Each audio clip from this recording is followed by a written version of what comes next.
Hey, folks. Hey, my bad. Sorry, y'all. I was trying to get all my stuff together. All right. Thank y'all for joining me on this Sunday night. Just as my testers, can y'all let me know that my sound is working while I gather my notes here and make sure I have everything I want to cover. How do I sound? Does it sound good? Okay, my chat is. Oh, it's on top chat. I need to put it on live. Sorry.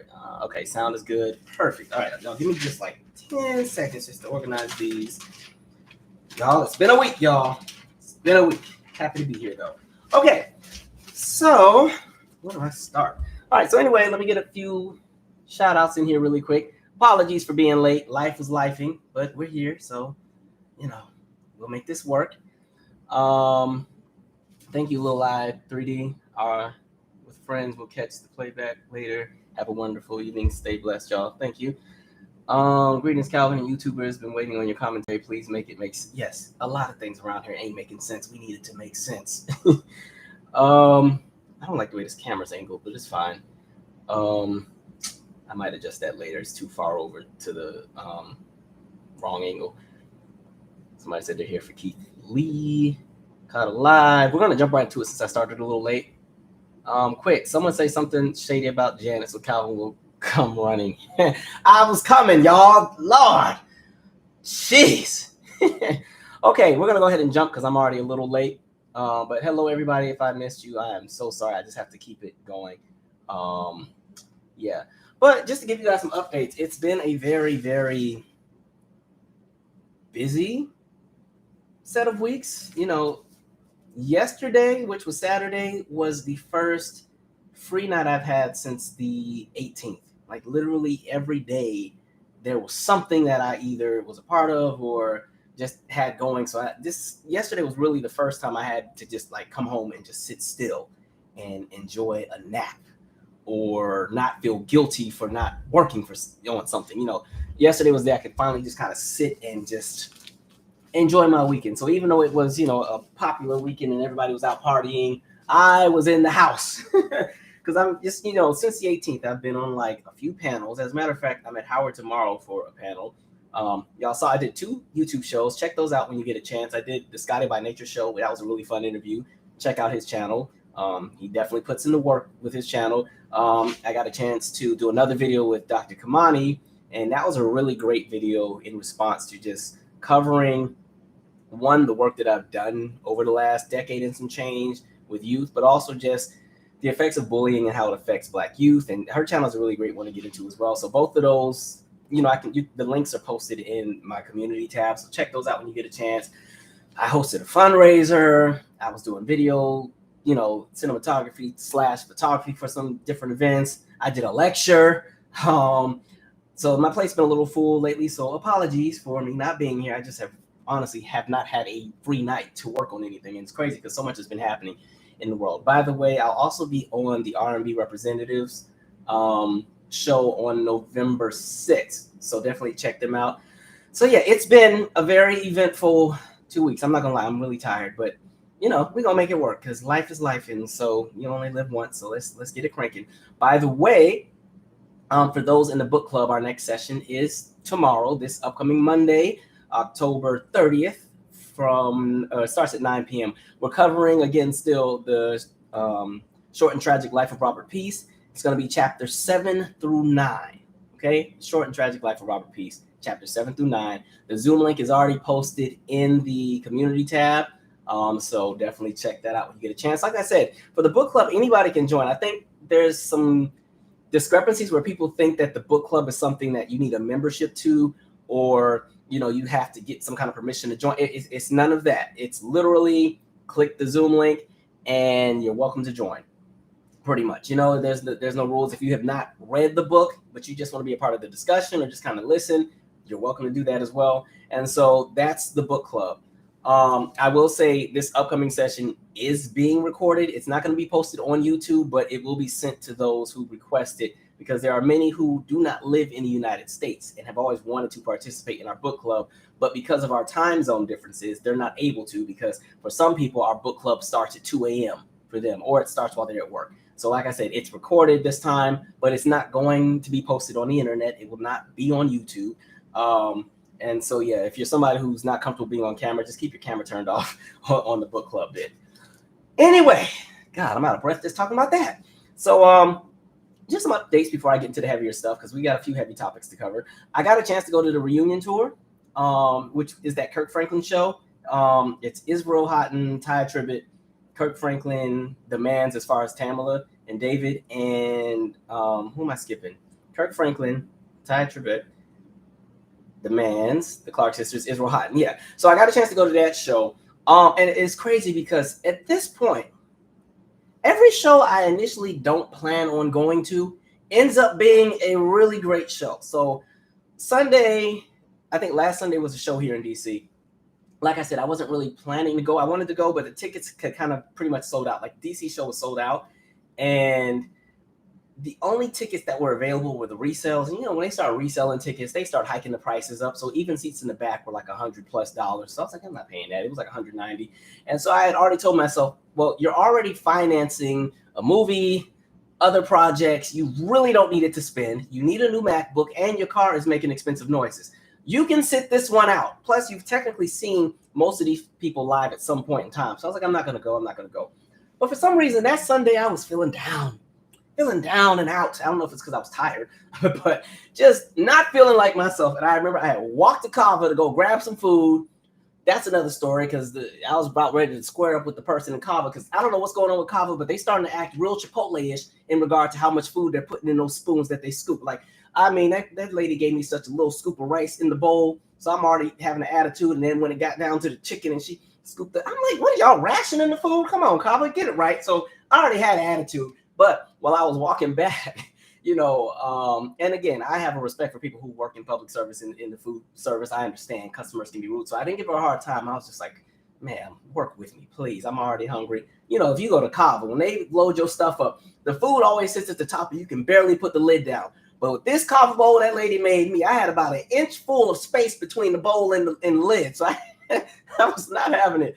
But while I was walking, it's like I see all these like black folks with the nice coats and chinchillas, because the weather out here is doing whatever it wants to do. It was cold during that time. Today was like 80 degrees. I got the AC cranking right now. I might have to turn it off because it's loud. I can hear it. But man, so I'm walking. I kept seeing all these folks just looking nice. I'm like, dang, man, I guess I should go, because I live right by the arena. So and it's so crazy, because I had just told my friend Whitney, no, I'm not going to go. We're not going to go. Right. And so I don't know. The show starts at 7. It is 6:42. I just happened to look on Ticketmaster one last time, because initially my friend Whitney and I, we were kind of considering going. So I was looking at the resale tickets, but they were all like, $180, $200 a piece. I'm like, no, I got to be fiscally responsible. We can't do it. And so I happened to look one more time, and I was like, well, let me, I'll just see if I can take it by myself, because Whitney also doesn't live close. So it would have been a minute for her to get here anyway. And by now it's 6:42. And so I couldn't find a single ticket. Like, if you had there would be like seats of 2, and you couldn't just buy one ticket. They were trying to make you get both. So I was like, forget it, I'm not going. And now it's like 6:45. And I was like, dang it, I want to go. Let me look one last time, because there was only about 7 seats in this whole arena. Magically, one of them seats on the side of the stage opened up for $70. I said, perfect. And so I bought it. My bad, Whitney. I'm sorry. I know we were supposed to go together. I'm sorry. And so I went to the show. It was so good. It was such a great show. I mean, one, you can't go wrong with gospel when you want to hear some singing. I mean, the singing alone, gosh, it was really God sent. Like, it was such a great show. And then a pleasant surprise for me was the Clark sisters. Because on the promotional photos and the promotional video, it's only the 3. You only saw Jackie, Karen, and Dorinda. You didn't see Twinkie. So I figured Twinkie wasn't on the bill. So when I saw them rolling that organ out, I said, oh, wait, Twinkie's here too. And Twinkie was singing too. So it was dope. They see all 4 Clark sisters. So, I mean, they were doing their singing. Tamela Mann, of course, is going to do her singing. She let us know that she got her knee replaced, so she was able to jump now. And so Tamela her energy was on like a 10. It was just such a fun show. And Ty Tribbett and Kirk Franklin are like what you call energy babies. They're going to be doing backflips and running and jumping and everything else. And so, the energy was just really up. And it's so funny, because I was telling one of my friends, I wasn't pressed to see Israel or Israel Houghton. I've never been too big on them. I like some of their songs, but okay, the kind of gospel I like, you know, I am a child of the 90s, early 2000s. So I really like that 90s sound, the Hezekiah Walker, Donald Lawrence, BB and CC, even though sometimes they can be a little cruise ship-ish on occasion. You know, I like that kind of sound, or even like the Milton Brunson, like all the grit kind of stuff. Israel is cool, but his stuff is very Christian center with the guitar, and we're gonna jump, and so I was never into him, but even he was getting it in. I was like, actually, this ain't bad. So even some of the songs I didn't care for, I was up there just singing along, having a time. So it was a really, really fun show. I love the band. You know, I love musicality. Y'all know one of the main things I always pay attention to at any concert is going to be the band. The band is everything to me. If your band is jumping, cranking, everything else is going to flow. Even if you can't sing, the band can make up for it sometimes. Sometimes. Not with everybody, but sometimes. So the band was so good. And of course, you know, God's Property and the Family, which were the Kirk Franklin choirs back in the day, they could not physically be there. I'm sure it would have cost a lot of money to try to have both groups on the tour, plus all the other soloists. So what they did is they kind of had like the virtual setting where God's Property and the Family were on like the screen, and they had recorded themselves singing the numbers that they were going to be doing. And, you know, then the actual singers that are already on the stage, as far as the background vocalists, plus Kirk and his crew and all, Tamela and all them, they were all singing with that group. So it was really, really cool to also kind of just see, you know, some of those other members who are now a lot older too. So, I mean, it was a fun show. It was so much fun. Definitely check it out if it comes to your town. I think all the East Coast shows have already come, but I know the rest of the tour, they're doing the Midwest and they're headed to the West Coast. But if you just want to hear some great music, even if you're not religious, you know, even if you kind of checked out from church and that's not your thing, you know, if you just want to hear like talent, right? We're in this age where talent is becoming, you know, far and few and in between as far as where to find it, right? But I mean, the notes that somebody like a Karen Clark Sheard was just pulling out, and somebody posted this on Twitter, because listen, I'm gonna always call it Twitter. It ain't no X to me, it's Twitter. But somebody said this on Twitter, that one of the things that shines about somebody like a Karen Clark Sheard is that she takes risks on the stage. She's not very calculated. There are some singers who they rehearse a certain way and they're going to perform a certain way, the same way every single time. She, at this age of hers, I think she's close to her 60s by now, or maybe probably in her 60s, I'm not sure, will push herself and still try to hit new ranks and new heights and new spaces she hasn't really jumped into vocally live at a show. And I think as a singer and as a vocalist, that's a very bold thing to do, because there's no guarantee that the notes are going to come out. But she is always willing to kind of challenge and push herself. Tamela Mann does that as well.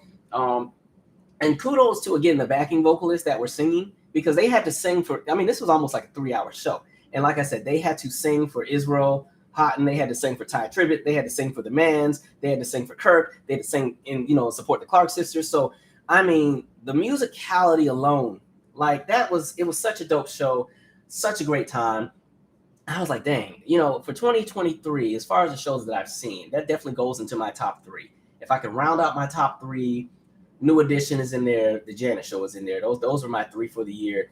Alicia is a very close fourth, because like I said, that was another show I initially didn't plan on going to, and it ended up being so surprisingly good and such a good time. I did not even expect, like, you know, Alicia can be sometimes hit and miss live. So I was really not pressed to go, but again, I live by the arena. I was walking, I saw, oh, she's here tonight, and the tickets were very, very affordable. So I said, let me go. Alicia was hitting. New Edition, another one. I missed the DC show, not paying attention. I was leaving the gym, stopping at the Walgreens, and realized everybody was leaving the arena. I said, well, what did I miss? And they were like, oh, New Edition was here. Okay, but a friend of mine I went to undergrad with had tickets for the Baltimore show. So I went to Baltimore, New Edition. Lit show. There's been some really great shows that I've had a chance to see. Before y'all come on here fighting like, you didn't think Beyonce was top 3, I didn't get to see the Beyonce show, so I don't come on here doing the most, but I'm sure it was a great time, right? The clips I saw looked like a great time, but I didn't get a chance to go. She came here on the 5th and 6th of August. I was supposed to be in New York at the time. New York ended up changing by the time the 5th and 6th came. Those resale tickets were just too high. I couldn't do it. I'm sorry. Like, I mean, it was like thousands of dollars for a decent seat. Like the very back row of the stadium was $340. The back row of the stadium, you know, you bumping your heads on the cloud. I couldn't do it. Sorry, B. I'll catch you next time. Anyway, so like I said, that was a really, really great show. This is for later. I plan on doing a review on this separately. There's actually 2 reviews that are coming out on Wednesday. I did get a chance to watch the Milli Vanilli documentary. There's a separate review coming out on Wednesday, just as its own standalone video. That's Wednesday. That documentary is on, what is it on? Paramount Plus, I believe. Really good watch. I'll talk about it later. But there is another documentary called Silver Dollar Road I kind of want everybody to watch. You know, we spent the last year and a half really talking about the conversation of heirs land and the conversation around, you know, what's been happening to people getting pretty much their land snatched away. We've had conversations about Black farmers in the U.S. This is a great documentary that kind of goes into the experience of, again, a collective of Black people living in a certain space where everybody and their mom is trying to take their land, right? And now this is actually out in some select theaters. You have to kind of double check. Again, it's called Silver Dollar Road. It's also out on Prime Video now if you want to just stream it. And so I'm going to be doing a review on that one later on in the week. It's directed by Raoul Peck. That's the same person that did I Am Not Your Negro, the James Baldwin documentary. And so definitely check that out, please, so we can have a really great discussion about it when I do the review. I'm going to pause for 1 second and read some comments before we actually get into these heavier topics. And actually, I'm sorry. I think I'm going to turn this thermostat off because it's too freaking loud. Give me 1 second. Okay, so let me see really quick, and then we're going to keep it moving. Happy birthday, Poison. Hey, Poison Ivy, happy birthday. All right. Thank you, Janice Moore. I appreciate it. Hi, Calvin. I enjoy your program. What up, Tyler? Come on, Poison Ivy, for the birthday. All right. What? Shanti says, Shake. Calvin, did you see Flavor Flav sing the national anthem? I did not. But I will happily check that out because I know that's going to be some nonsense. Okay, that's right up there when Roseanne did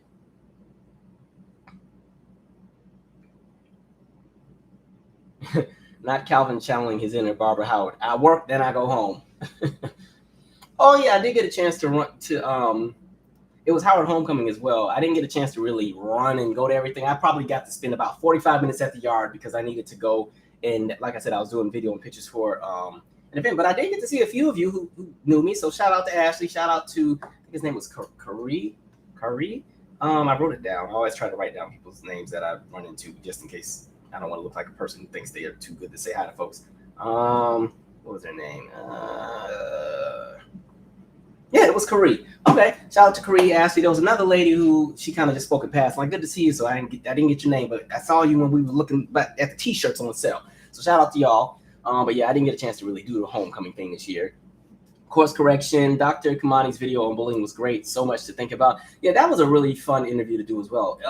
I think that's really the first time I've been able to kind of talk about my work with kids from that professional standpoint. You kind of hear about it in the podcast. I reference it a lot on here, but as far as like really diving into, you know, that experience, diving into the experience of Black youth around the United States and what it's like to matriculate in 2023 and relationships and all that. So that was a really great discussion. So definitely check that out when you get a chance. Okay, and look at Poison joining me from Cancun. You better than me because I'd be on that beach relaxing. Yes, Anon Wide. My car is making expensive sounds. As soon as I turn on the air conditioner, I hear like a cut. I'm like, and mind you, I took it in like 8 months ago to fix that, and it was fixed, and now it's doing it again. But my car is also old. I do not plan to buy a new one until that car just doesn't work anymore because I don't want a car note. Like, I don't have a car note. Nope.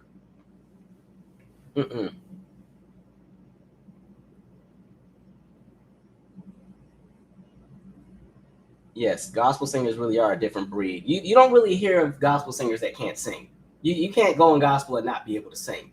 You know, you can't even go into gospel music and just be an average singer. If you can't do it right, that's it. You got luck. But yeah, that was a great concert. Such a good time.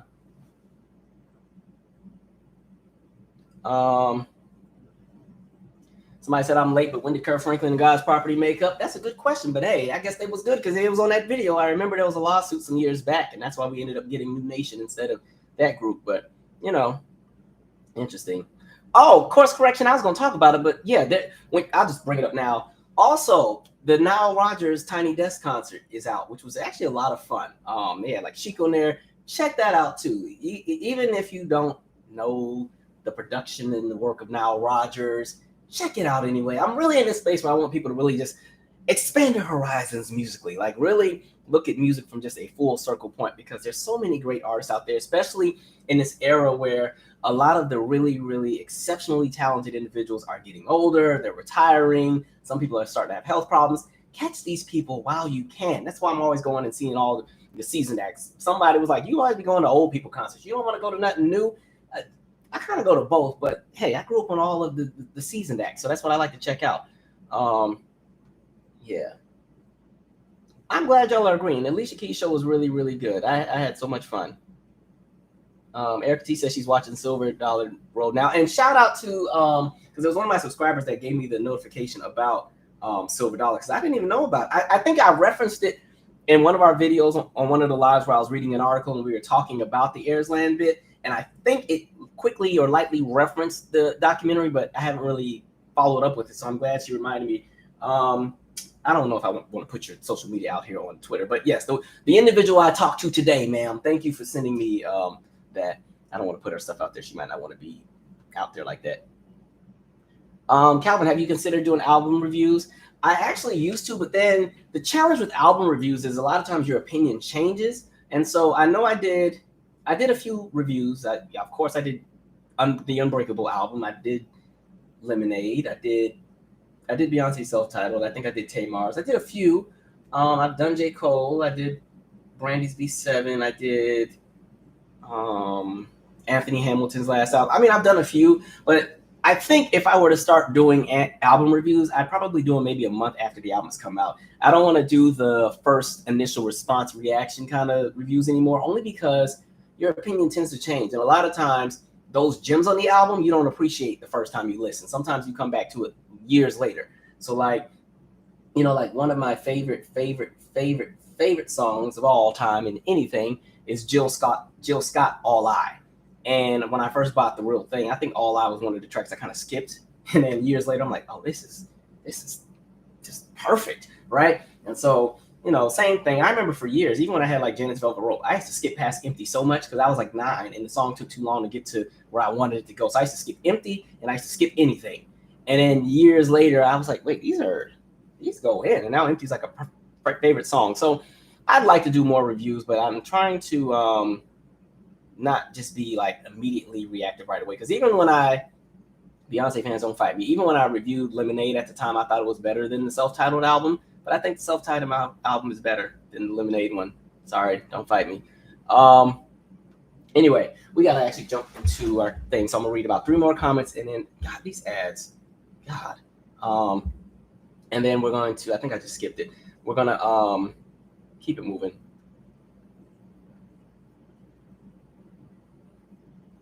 Okay, Maya Spikes, good. We already got an endorsement for this. Says, Silver Dollar Road is a great documentary. Attended a preview of it with with an in-person discussion with some of the family members of North Carolina Central University a few weeks ago. Wonderful. So yeah, I can't wait to get into that and talk about it.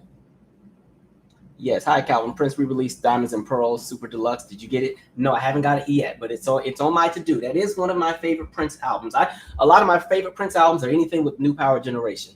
One of my favorites. All right, one more comment and then we got to keep going. Billy Flood said, Nile Rodgers wrote the bass line for every song you like. Listen, he knows how.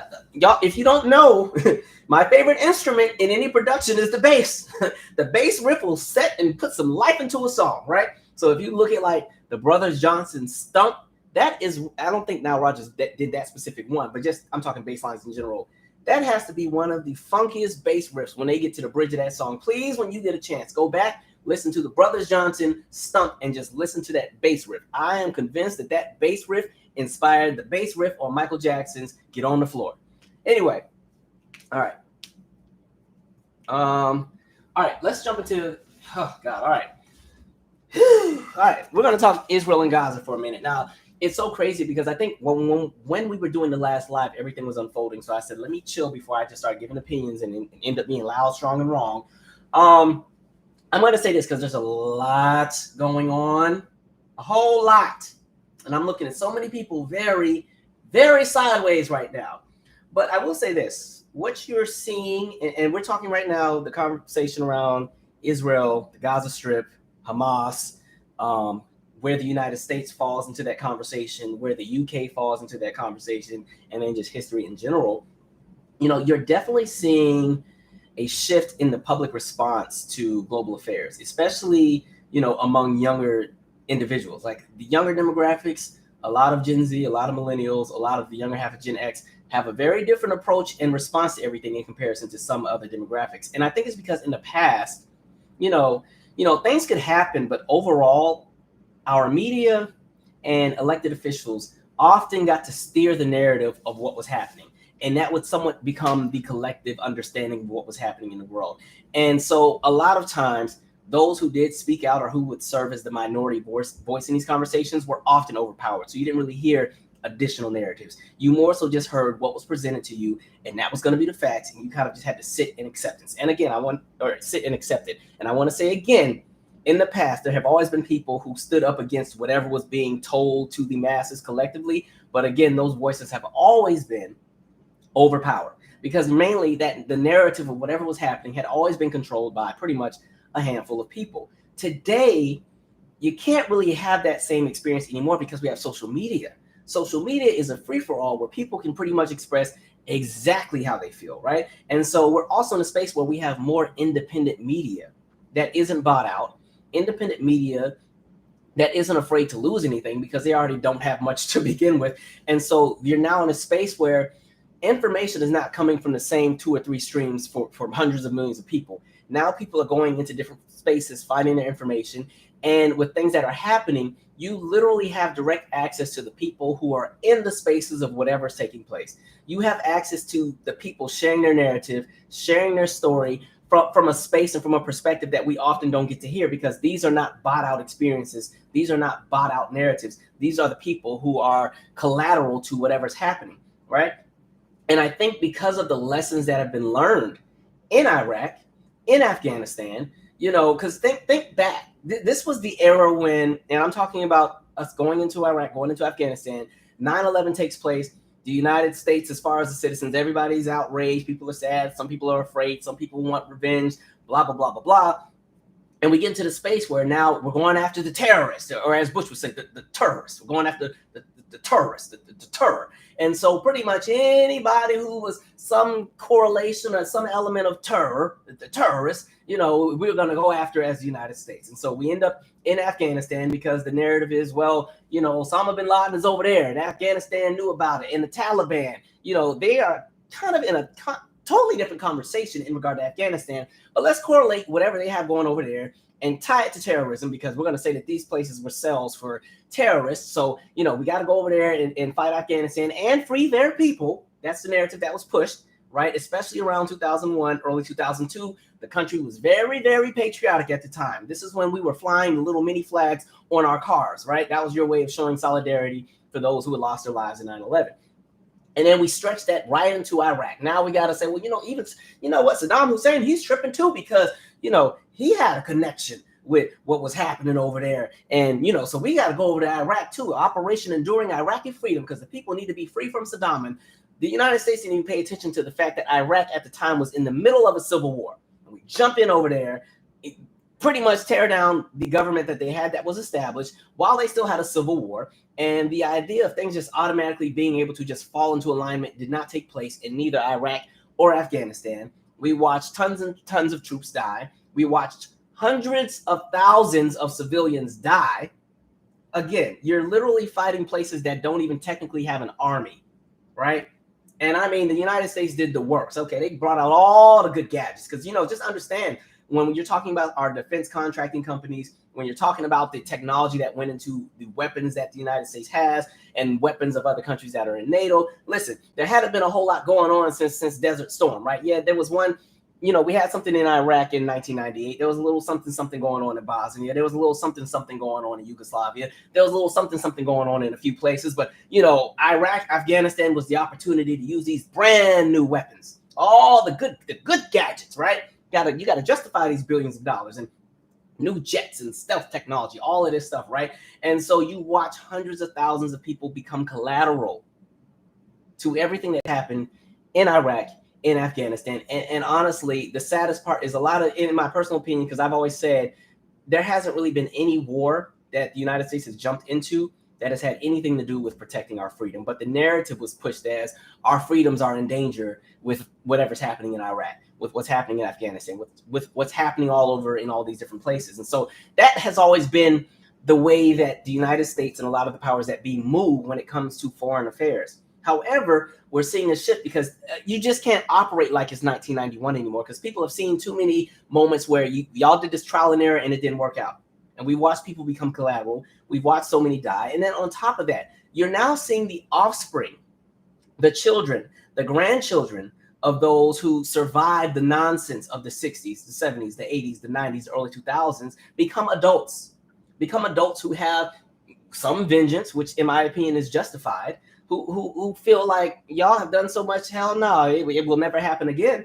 And so now you're seeing the end result of a lot of different things. And so here we are in 2023, and in the United States, as far as its citizens are very divided on everything in regard to what's happening in Israel, what's happening with Gaza, even the West Bank. It's a very divided conversation.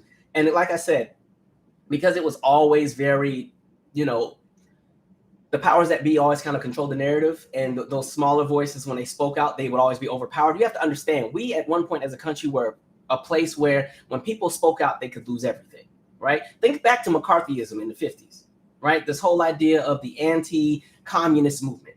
And so you have McCarthyism where, we're in the middle of the Cold War, and now there's the spread of communism. And so all of these people start becoming accused of being communist. And what ends up happening is it's kind of like that herd or hive mentality where, everyone would just keep harping down on these public figures, athletes, celebrities, scientists, politicians, business owners. And it would get to the point where you'd be accused of being a communist. And even if you denied it, you still lost everything. And so a lot of folks, as a way to try to protect what it was they have, they'd be like, well, I'm not a communist, but I think I know somebody who is. And then they would throw somebody else under the bus. And most of the people who were victims to this were not even technically communists, right? And so you watch at least 82 public figures either lose everything or lose close to everything or have their careers derailed because of that. And so that's kind of the same approach that the United States has always had when it comes to any conversation in regard to anything happening with Israel, anything happening with the Palestinians. It's always been a very slippery slope. You could even talk about somebody like a Mark Lamont Hill, who, he's somebody who's been very open and vocal about the atrocities that have been happening to the Palestinian people for years. And you watched him lose everything in regard to the partnerships with CNN. Even today, you still see people trying to yank away his tenure at the university he works at. Like, it's just always been a thing. And so what we're seeing today is the divide amongst people in the United States on where they're supposed to stand in everything that's happening. And the divide is among multiple lines. It's among lines of race. It's among lines of, again, age or generation. It's among lines of religion. It's among lines of even your political affiliation. And so I'm going to say this. You can't get mad at people for being outraged, when you see, or you can't be mad at people for being outraged because they're witnessing an area that's twice the size of DC be bombarded with bombs every single day, right? Understand Gaza is like not a large area. It's one of the most densely populated areas in the world, right? And they already got enough going on. Even before what we've seen happen, you already know they had the blockade, land, sea, and air. No goods could come in, no goods could come out. That's supplies, that's water, that's medicines, that's technology. That's been an ongoing thing, at least since about 2007, 2006-ish. That's around the time you see Hamas kind of start having more influence within the government in that region. But also understand, for any place, for any country, the government never represents the full collective thought and agreed upon thinking of the people in that region. It just represents the people who are in power.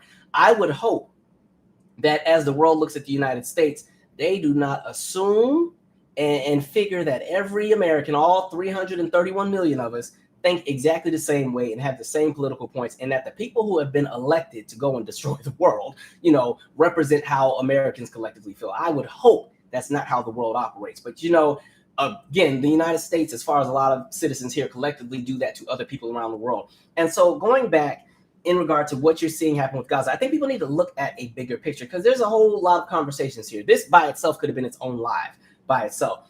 Like, recognize that what we just witnessed with Gaza, you watched a space, again, that's, like I said, the size of about 2 DCs. And if you've been to DC is not a big city at all, right? DC, I think, is 10 miles by 10 miles. It used to be a diamond, and then a portion of it got yanked off and became Alexandria, Virginia, and Arlington County, Virginia. But DC is not a very big space, right? So you watch the people get this warning saying, okay, well, you need to leave northern Gaza and escape down to southern Gaza. But the challenge is, you watch these people try to relocate, and this is 2.3 million people, all trying to evacuate, trying to move wherever. You're watching the people literally get bombed as they escape or try to escape. And there's nowhere to escape to, because the borders are closed. They have nowhere that they can go. They can only exist within those borders, right?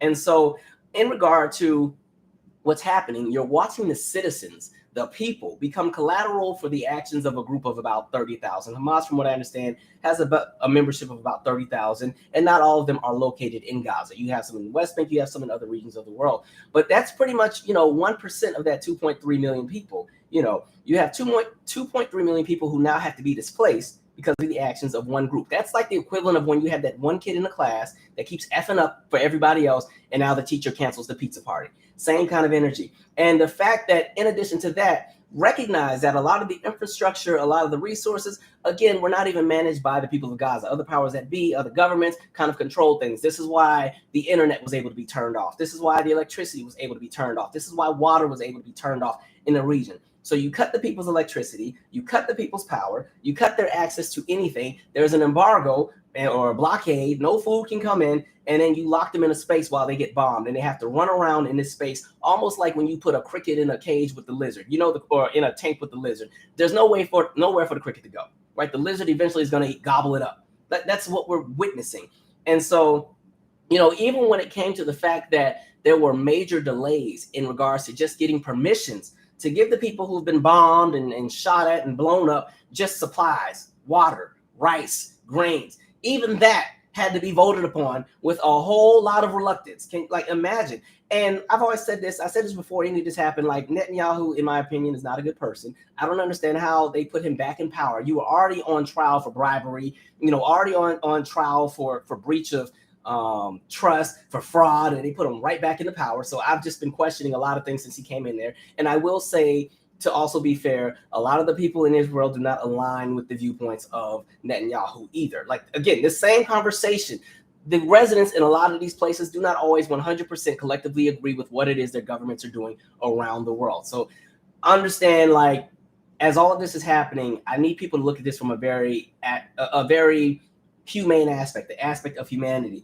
But getting back, you have citizens paying the price for the actions of a handful and a lot of times people, or a handful that a lot of people don't even technically align with. And so for me, because people keep asking, well, where do you stand on it? Do you stand with Israel? Do you stand with... My thing is, I don't want to see people just randomly die, right? I don't support the idea of people just dying. Y'all know I've always been anti-war on this. It's always been that around here. I've never supported any war, right? I don't want to see people just lose their life. And I think we're in such a space where death is so common, especially in international spaces. As United States citizens, it's almost become normal to watch other people globally die and perish. And I don't think we sit and realize that when a person perishes, just one person, understand that that person had a life. That person had a story. That person had connections. That person had drive, ambition, families, whatever else it was. There was something that they contributed to society. And because we see so many people just die in mass number, there's almost this aspect where the humanity is taken out of the conversation and it's just another day. And so we end up in a space where you see more public outcry and sadness for Matthew Perry, from friends who passed, and this is not to take away from his death, than you do for the tens of thousands of people who die every year from war and genocide and everything else like that. I just need us to understand we're in a space where society has become so desensitized to death, so desensitized to famine, so desensitized to a lot of the things that have been happening globally that, it's just almost normalized. And then society likes to pick and choose who's more valuable in regard to people who deserve the nonsense that happens to them and the people who don't. And that's kind of what you're witnessing in this moment. There's a conversation where people are trying to state who deserves to die in this and who doesn't, who deserves to have their stuff bombed. And people are trying to make this a 50-50. Well, if Hamas, didn't do this, then this wouldn't have happened. And I think it's because I will say,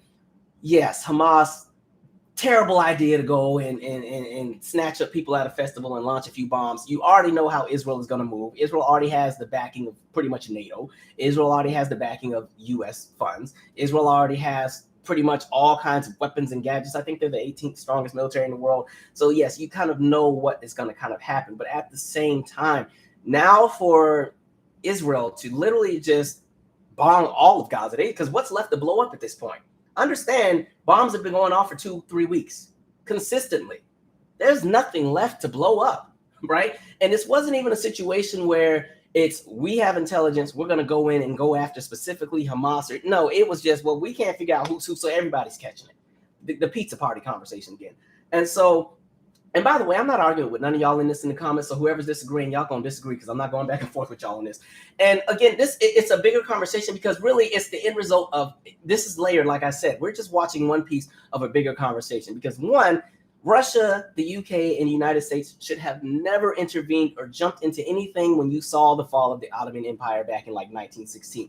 That's kind of what has signaled a lot of what we're into now, where again, foreign governments stepping into the policy and the interactions of another place around the world and getting all into it. And the UK was trifling with how they did it because they jumped all in there and then changed their minds and bounced. And that kind of led in a floodgate where there would be more nonsense, right? And so the scary part is I don't really know how this will end. I don't even really know what the solution is with all of this because it's so chaotic. It's something that this is the domino. There's a domino, and if this domino falls, it will be catastrophe on a more global scale because it's going to open more Pandora's boxes of chaos, right? And so, like I said, there has to be more concern for humanity. That's how I've just always been. And I want to segue into something different because, by the way, to these celebrities and public figures who decided that all of a sudden they want to make black folks the scapegoat of this because they don't like the way that black people are responding. Amy Schumer, who's the lady that's not freaking funny at all? Sarah Silverman. Y'all can all keep black people's name out of y'all mouth. Do not put us in this nonsense as far as the conversation, okay? Because my thing is this. You have so many people who are trying to kind of compartmentalize Black America's response because they don't like the way that Black America is responding. Because understand, Black America, in my opinion, has always had an element of empathy for people who deal with nonsense because we're always on the receiving end of it. And so what you have seen, and it's not even just celebrities, I saw a lot of white folks doing this, where you saw these posts. We marched with you guys during Black Lives Matter and in 2020 and blah, blah, blah, blah, blah. And my thing is, first of all, that's the beef that I've always had. One, you didn't advocate for any policy. You went out to the march because everybody else was doing it, and it was a symbolic thing to jump into. And most of you did nothing. Most of you didn't advocate for any policy. You changed your Instagram little logo or you made an Instagram, you posted the Black Instagram square, and that's about the most that you did. And many of you have been silent on any and everything for the longest. So I don't want to hear any conversation about how Black people should respond to anything because one, our plate is already full, but we can still be empathetic to the struggles of everybody else. But you're not going to make us have to be the person to lead the charge with anything because when it has come to anything with Black America, y'all have been silent forever and a day. And freaking Sarah Silverman, ma'am, you did blackface. So I really don't want to hear anything you have to say. But again, it's crazy because, folks throw us in everything. Every time there's a problem with somebody or another collective or another group around the world, somehow they don't like the way Black people are responding or not responding, and they want us to do more. They want us to be everybody's mule. And this is not me saying that I don't care about what's happening over in that region. I am very connected, but understand, you're not going to keep trying to police Blackness in the United States when the atrocities that happen against Black people collectively have not even shifted. There has been no policy change, right? But somehow y'all kind of make things our fault. Like I said, y'all have been silent on everything. Affirmative action just got gutted, and I haven't heard anything from none of y'all. Y'all have been silent. Voting rights has been under attack for the last 10 years. Everybody is silent. Y'all are silent with gentrification because you're moving into everybody's neighborhood, taking over everything. But now you want us to go out here. And really what it is, for me, I feel like a lot of folks are scary because you recognize conversations about Israel, conversations about the Palestinians always, again, there's a danger where people can lose everything because the way that the United States has been situated, it's almost impractical to say anything that doesn't go against the collective way of thinking that the government wants you to have in regard to being 100% toes down in support of Israel and only Israel, and paint Israel to be 100% innocent in everything, and everything that happens to the Palestinians is because they brought it on themselves. If you say anything against that, automatically there's the risk of losing everything. But like I said, y'all have been silent on everything. Silent against housing discrimination when it comes to black folks. Y'all were silent during redlining. Y'all moved in them neighborhoods, had a good time, okay? Skipping and riding bikes and growing all kind of fruit trees and everything. I told y'all the story about my grandpa when he moved to LA. And as you had the blockbusting and white flight in his neighborhood, when the person, it was an Asian man, when the man sold the house to my grandfather back in 1950, whenever, the man was so pissed that he sold a house to a black man that he pulled and uprooted the magnolia tree that had been newly planted by the city and took it with him. So if you go to my grandfather's street, 60 years later, his house is the only house on that street that does not have a magnolia tree. That's the kind of nonsense. Y'all were silent, right? Y'all have been silent on the conversations of food deserts and how it affects black people. Y'all have been silent on medical apartheid. So do not come up here and try to convict black folks, because black folks are kind of in a 50-50, not sure where to stand on what's happening around the world. Because at the end of the day, again, we too are collateral to nonsense by our own government, right? And so I don't want to hear it. And again, a lot of the support that you guys have had for black people has been symbolic. It's all it's word salad. It's not even tangible, right? And really, it's crazy because I've seen more outrage that you guys had more so for Will Smith and Chris Rock.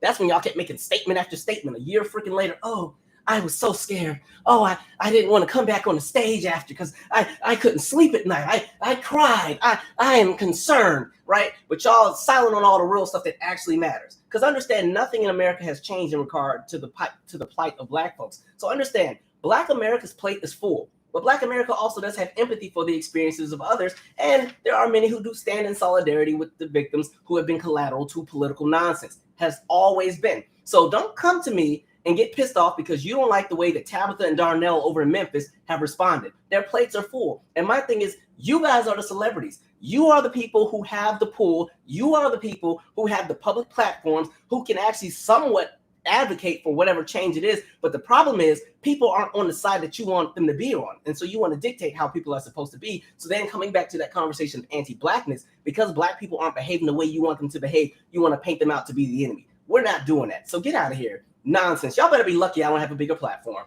Anyway, and my thing is this: at the end of the day, for where I stand, the bombing has got to stop. It's time for the ceasefire. You're just, at this point, you're blowing up children.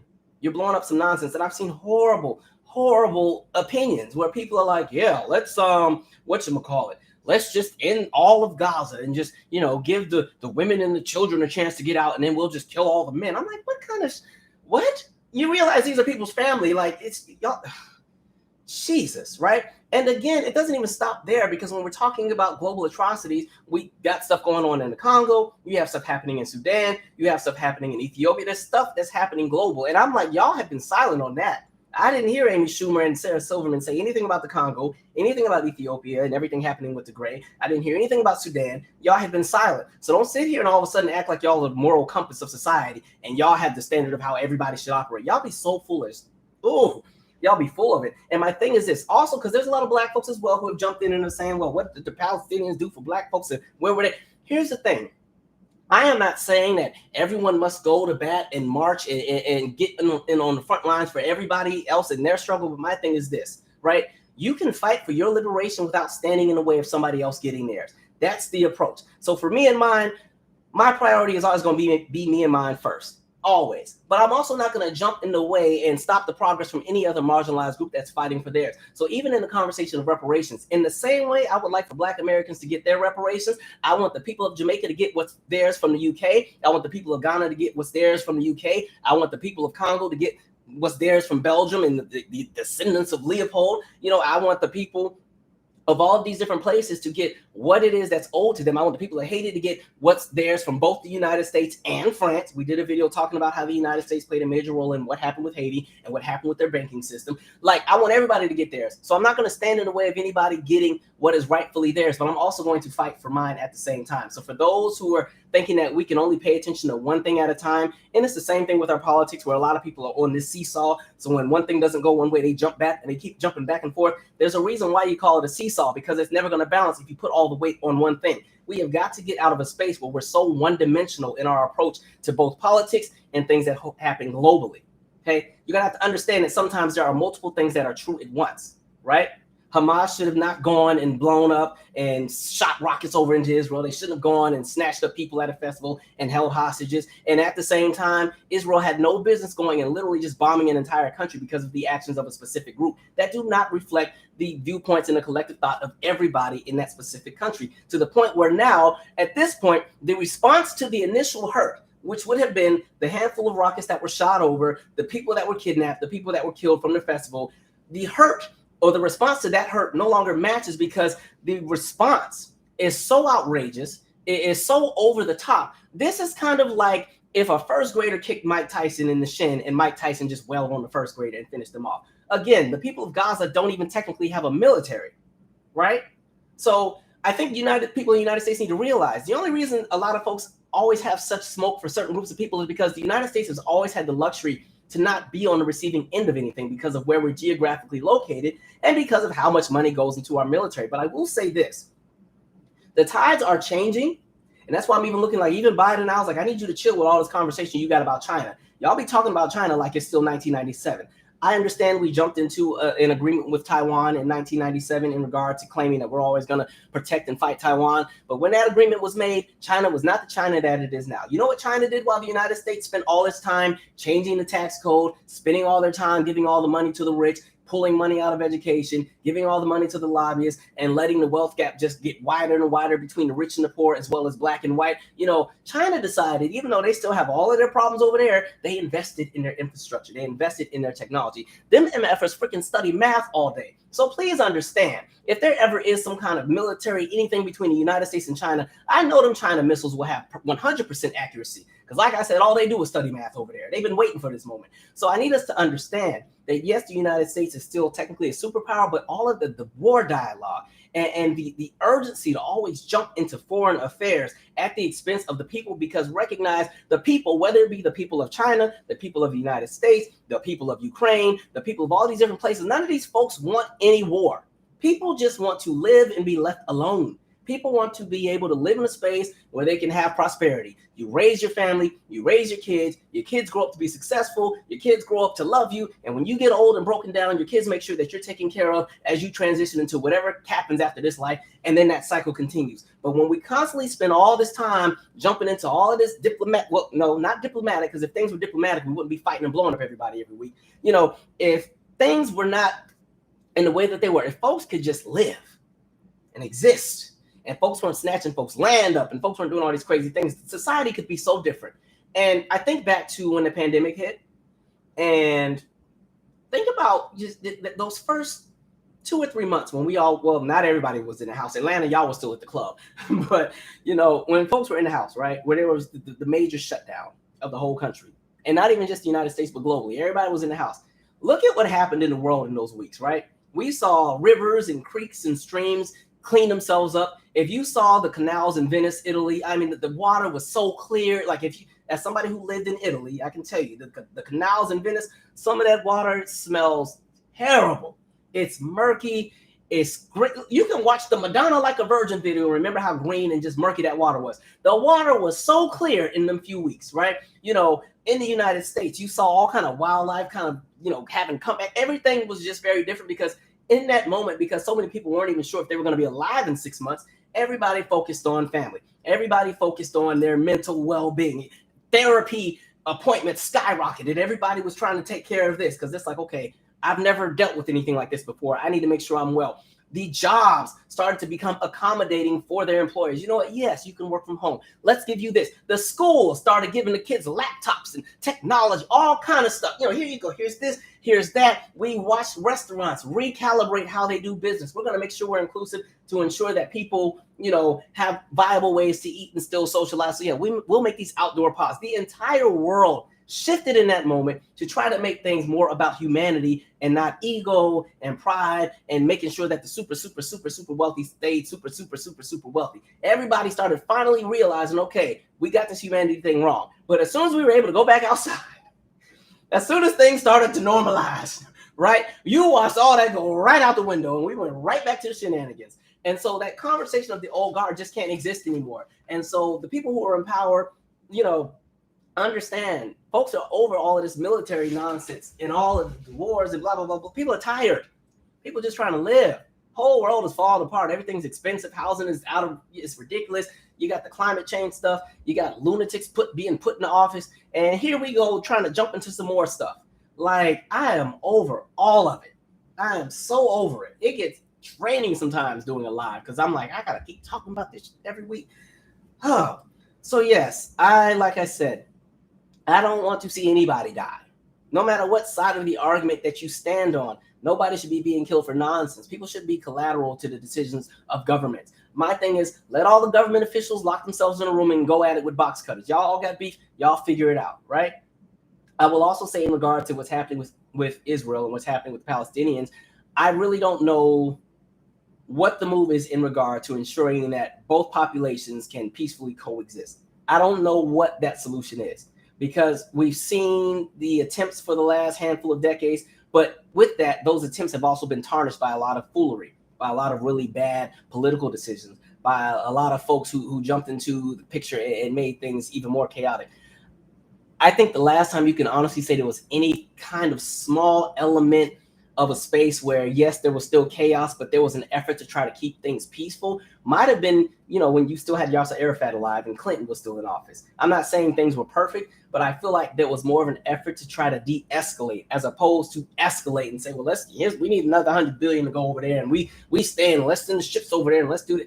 Too much going on, too much nonsense. And even going back to what's happening, because this is more of a request, what's happening in the Congo, what's happening in Sudan, what's happening in Ethiopia. What I would like, because again, with global affairs, I don't like to solely depend on U.S. media, because I know a lot of it's bought out, especially the major networks. As much as I enjoy some of the shows on MSNBC is bought out. CNN, I don't really watch, but they're bought out. Fox News, we know they're bought out. Even depending on what country they're in, they're not even considered a news network. They're considered entertainment, right? There are some, in ABC News bought out, NBC News bought out, CBS News bought out, the Associated Press to an extent bought out. So it's very hard sometimes to really get a grasp of what's happening in these places. So my request, because I know this is at this point a global channel, I got people all over the world, if people can be more forthcoming with what's actually happening in these spaces. Because when we don't challenge even our sources and we only take one word for it in regard to what's happening, you get a lot of misinformation. Think back to the conversation about, there were babies who were being beheaded, and then that turned out to be some nonsense, right? But we saw people push that all the way to the mainstream. We saw elected officials saying that's one of the things that happened. And that goes back to the idea of, again, pushing a narrative that gets people to operate in a collective way and have a collectively understood approach to a global situation that none of us technically live in because we don't live over there. So I'm going to pause because I've said a lot. But again, my thing is this. In the same way I can fight for me and mine, I can definitely have empathy for the experience of other people. And like I said, I don't want to see anybody have to deal with nonsense. It's not the way humanity was supposed to work. And recognize, as you continue to do, and this is not just the United States, this is all of these places that got all the nonsense going on. As you continue to marginalize and oppress and do all of these things to different groups, these groups have children. These children grow up to, and we talked about this, but these children grow up to be vengeful. I don't even remember. This video was years ago. When I was still working at the magazine and I had covered Tribbett. Actually, hold on. Let me go grab. Let me see if I can find it real quick. Let me see here. What's the other one? Oh, wait. Wrong room, y'all. Hold on. Give me a second. I'm sorry. Wrong room.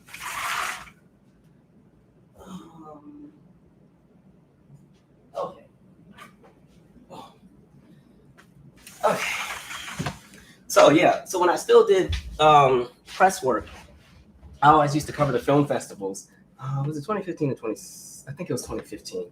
There was a movie, and I'm gonna see if I can find it. This was my press book. When you were like press, you always had all the everything. Give me 1 second if I can find it really quick. It was called. All right, come on, give me the names of the titles, please. Sorry, I don't like when I don't have something already prepared for y'all. Schedule. Here we go. This is what I want. Come on, documentaries. Okay, it was called. I believe it was called Among the Believers, and so it was a documentary specifically that focused on the children in the Middle East who had lived through a lot of the military operations that took place in their country, and how it created children that grew up to, one, be vengeful, and because I think it was a conversation of like the Islamic State, all that kind of stuff. It was a conversation of what those children had dealt with, and as they became adults, why they had so much smoke for so many, especially of the Western countries. Because you heard the conversations of children who like lost everything: mom, dad, siblings, grandma, and to see the people have no remorse in regard to killing them. Because understand, there was a lot of nonsense that happened in Afghanistan, a lot of nonsense that happened in Iraq, not stuff that we don't talk about, right? Nonsense by our own troops, sadly. And I'm not saying this is not an attack on U.S. troops, because like I said, I feel some kind of way that our troops are always bamboozled and sent over to go fight for some nonsense. But, these were children who, again, lost everything. Some lost limbs. Some have never known peace. Understand that as a child living in the United States, even with the oppressions that take place, depending on where you come from and what your background is in the United States, there are still some privileges that you have in the United States, because most Americans can sleep good knowing that they're not going to have their house bombed while they sleep. Now, I ain't gonna lie, living in DC, whenever we start getting into war, I'd be real nervous. Like, hey man, I know if something go down, we gonna be the first ones out of here. Lord, I just be waiting for the white flag sometimes. But understand that the children who live here, for the atrocities that they do deal with, there are some that they don't really have to be concerned about. They don't have to be concerned about troops from a foreign country storming into their door and killing their family, or snatching up relatives because their relatives have been accused of being a part of something. They don't have to deal with the aftermath of they blow up all your stuff and there's not even any funding or anything to help rebuild it. You just got to figure it out. The idea of trying to pull relatives out of the rubble. So all of that was kind of in the documentary, and it's a hard watch, but it really is a straightforward look into the lives of so many people that share an experience that a lot of people who live in Western worlds will never understand, right? Anyway, I'm gonna pause on that because I've said a lot, and we're gonna keep it going. All right, let's see. We said a lot. Like I said, I'm not arguing with y'all on this, so whoever disagrees, I'm gonna scroll right past your comment because I ain't fighting with y'all on this. That's all I got to say. Somebody said, and a lot of them white celebrities were getting married on plantations. Exactly.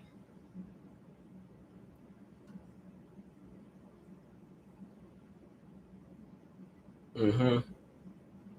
Yeah, Amy Schumer and Sarah Silverman can keep quiet. I don't want to hear anything they got to say. Anything they have to say. And also for those, because I've heard the conversations for those who are super religious and, well, this is in the prophecy. And at the end of the day, going back to what I said, there's no reason why people should be getting bombed. Civilians, people who are minding their business and being told, just put yourself in those shoes. Where imagine you live in Detroit and you get a call. All y'all need to get out by 2:00 because we about to blow up your whole city. And the thing is, when you get out, there's nowhere to go. We're gonna put up a border around Detroit, so you can't get out. Just go to this side of the city. So we're gonna blow up this part, but we're gonna make sure we don't hit y'all. So y'all just congregate there. You don't get no food or no water or nothing. So just stay there for a while. We're gonna blow it up for 3 weeks. Okay. And yeah, also, I'm sorry, criticism of nonsense is not anti-Semitism. So y'all can stop trying to use that one as well too. All right. It's funny how people move. Think back to even with Jamie Foxx, where you saw Jennifer Aniston thought she saw something, and you saw how quick she just dropped the hammer on Jamie Foxx with the wrong context. Like, that's collectively how the United States has moved in these conversations. Like, man.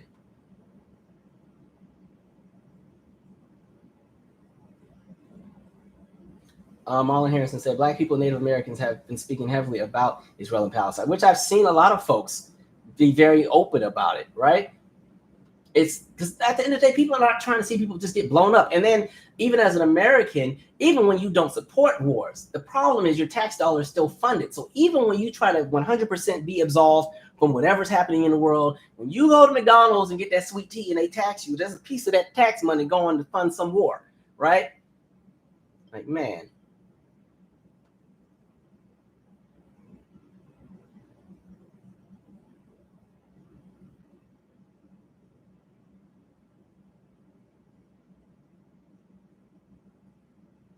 SF said, I'm not surprised by white celebrities trying to call out Black Lives Matter. I'm pissed about black celebs who need to hush, acting like black people need to speak out and act on every atrocity. And the thing too, first of all, Black Lives Matter is one thing, but the conversation was more so about the ending of police brutality. That's not something that Black Lives Matter has a monopoly on anyway.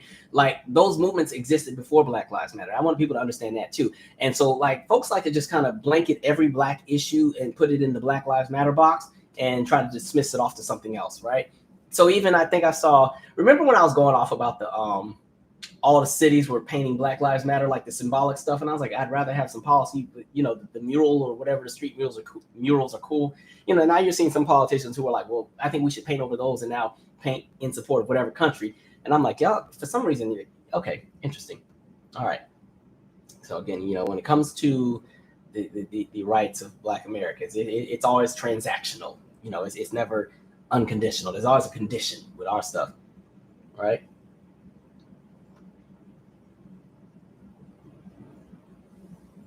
Exactly, DeMille. Let's not forget the stuff going on in Sudan and the Congo. Black people are going through genocides as well. There's stuff going on all around, right?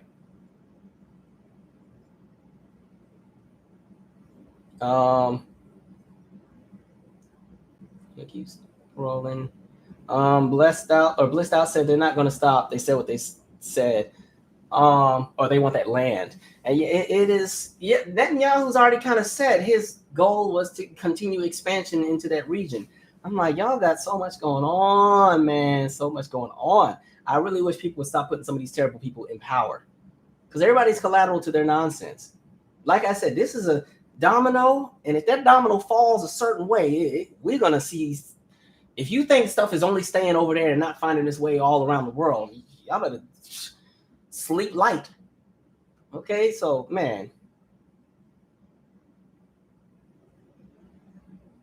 Oh yeah, Justin Bieber too. Remember, he posted a picture of Gaza, you know, some area that had been torn up, and then, you know, said pray for Israel. I'm like, y'all don't even have the right images. Y'all don't even know who y'all are fighting for. Like, man.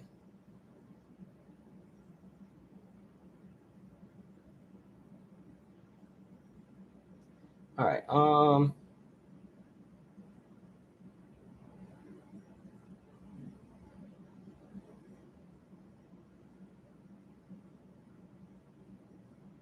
Israel is in the wrong. They're inhabiting stolen land. I stand with Palestine. What up, Belize gal?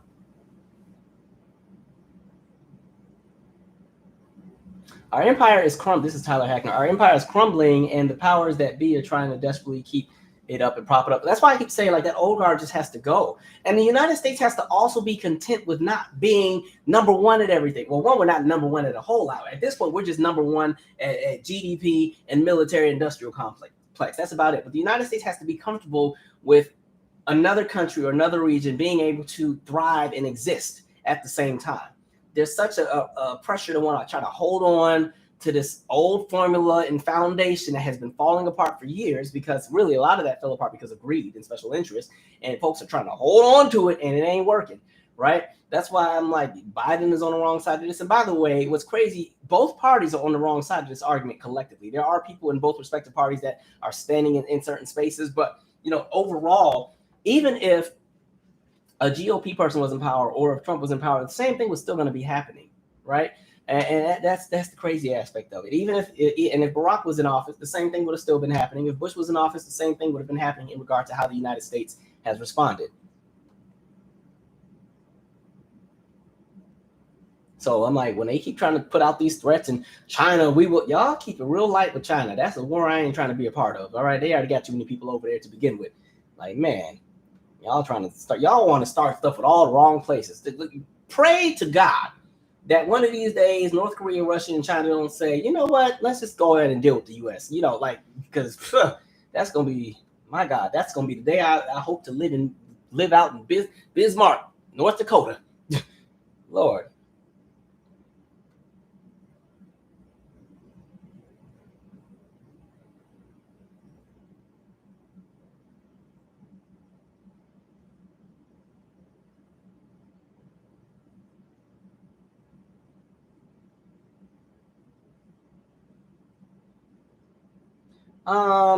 Billy Flood said, listen to BBC and the AP. The BBC's bought out too. They just bought out with a British accent. That's all. It's the same kind of shenanigans. I think they have. If I watch any news, I like Democracy Now! A little bit. The Associated Press is a little bit less biased. BBC, if I just want to kind of have an idea of what's happening overseas, I'll watch them, but I don't take everything they say like as is, because a lot of times the story be a little mixed up, right? Yes, credibility is in the gutter. Somebody said, I'm still trying to process all the friends and the neighbors lost during the pandemic. Don't even get me started on that. Like, man. Yes, Billy Flood said the move bombing. Yeah, it was bombing your own citizens, right? Okay, I'm going to keep it moving because we covered a lot. So like I said, I just need us to get in a space. Be for real. Like, I need these politicians to be for real. I need a lot of these politicians also out the door. The way I be saying we just need to flush all, get rid of everybody. Maybe about 3 of them folks can stay, but everybody got to go. Everybody. Just start over or something. My God. Okay, shifting gears to more terrible news. And then we saw what happened with the Maine shooting, right? Over in Lewiston. The guy, Robert Card, went and shot 31 people. And this was just a very chaotic weekend anyway, because you had a handful of like what you would call mass shootings in multiple places. You know, Laurel, Delaware had one area where you had 3 people who were shot. Texarkana, Texas had a shooting where you had 6 people shot. Atlanta had something happen with 4 people shot. Indianapolis had something where there were 10 people shot. Chicago had something where there were 15 people shot. Tampa had something where 18 people were shot. Like, there's a lot going on. I do want to read a little bit of the article really quick that I read, because the crazy part with this one was that there was somewhat of intel about this guy. But, you know, folks dropped the ball. So let's go to it really quick. Also, shout out to Philip Lewis on Twitter, because Philip be posting all the article. He be posting everything you need, right? That's one of the best accounts to follow on Twitter. If you're on Twitter, follow that account because you will get everything you need. All right, let me get this to log in. Come on. I know the article didn't. Okay. Maine police were alerted weeks ago about the shooter's threats. Police across Maine were alerted just last month to veiled threats by the U.S. Army reservists who would go on to carry out the worst mass shooting in the state's history. One of a string of missed red flags that preceded the massacre. 2 local law enforcement chiefs told the Associated Press that a statewide awareness alert was sent in mid-September to be on the lookout for Robert Card after the firearms instructor made threats against his base and fellow soldiers. But after stepped-up patrols of the base and a visit to Card's home, neither of which turned up any sign of him, they moved on. We added extra patrols. We did that for about 2 weeks. The guy never showed up, said Jack Clements, the police chief in Saco, home to the U.S. Army Reserve Base where Card was trained.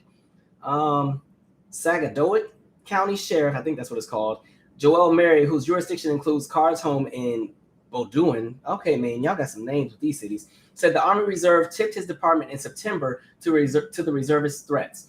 And the sheriff sent the awareness alert to every law enforcement agency in the state after his deputy came back empty-handed from a welfare check to Card's home. We couldn't locate him, Murray said, adding that they couldn't recall if there was any follow-up because I don't have any reports on him in front of me. Military officials declined to comment further about Card, specifically whether the threats relayed to the sheriff in September were new or the same ones Card had made during the Army Reserve training exercise near West Point, New York in July. Like, Lord, we getting back to July with this man still cutting up. That's when police say Card was committed to a mental health facility for 2 weeks after acting erratically and hearing voices and threats to shoot up a military base. I'm going to stop there. But just understand, this is the guy that went and shot 18 people in Maine, which is crazy because, first of all, how are you mad at Maine? Maine is like open space and trees and quiet. Like, my goodness. But we're just in a space where folks have really lost it. And the sad part is ain't nothing about to change. Nothing is changing with policy, right? Because, again, it goes back to the conversation of money and politics. Too many people are bought out. And we're now even in this space where you're even seeing the emergence of a lot of draconian laws get put into place. Because look at how extreme our politics has gotten in regard to some of the people who have been put into office. You have a lot of people who are now coming into office who have no policy, who have no end goal, nothing they're actually fighting for. They just want to come in and shake up things, or they want to come in and just mainly protect the things that they believe in that continue to allow them to have the beneficial lives that they have. So when you have some politicians who are getting paid upwards of millions of dollars by gun lobbying companies, you're never going to really see a shift in conversations about, what should happen in the United States. Because at this point, it's so normalized here. You got to really think about it. Think about life before Sandy Hook, the Aurora shooting in Colorado with the movie theater. Think about before that time period, there were still mass shootings, but you kind of knew the names of all of those shooters because it didn't happen as frequently. Since about 2012 to the present, and really in the last 3 years, they happen so frequently, you can't even remember the names of the people who do it at this point because it's just happened so much. It's so normalized. It's just life, right? It's become a thing where a lot of people get skittish about, like, I'm the same way. I don't like going into things with a lot of large groups. I'd be a little paranoid, like, okay, I'd be looking at exits and everything, especially if it's a large group of white folks. I really ain't trying to be in the mix. So, there's just a lot going on, and it's kind of a creepy thing. So we'll see how this unfolds, but a lot of people are not doing well.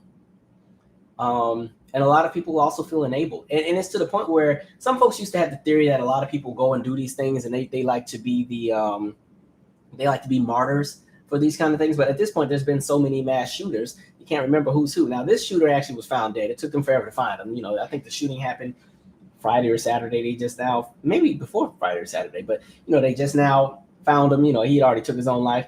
So it's like, y'all couldn't find him before the mass shootings. Y'all had all this intel that he was trying to do things. You couldn't find him beforehand, and you couldn't even find him afterwards. Y'all pretty much, he already offed himself before y'all found him, right? Crazy. Shifting over. So on the last live, I talked about how even though I was like, good riddance to Kevin McCarthy, watch them put somebody even crazier in office.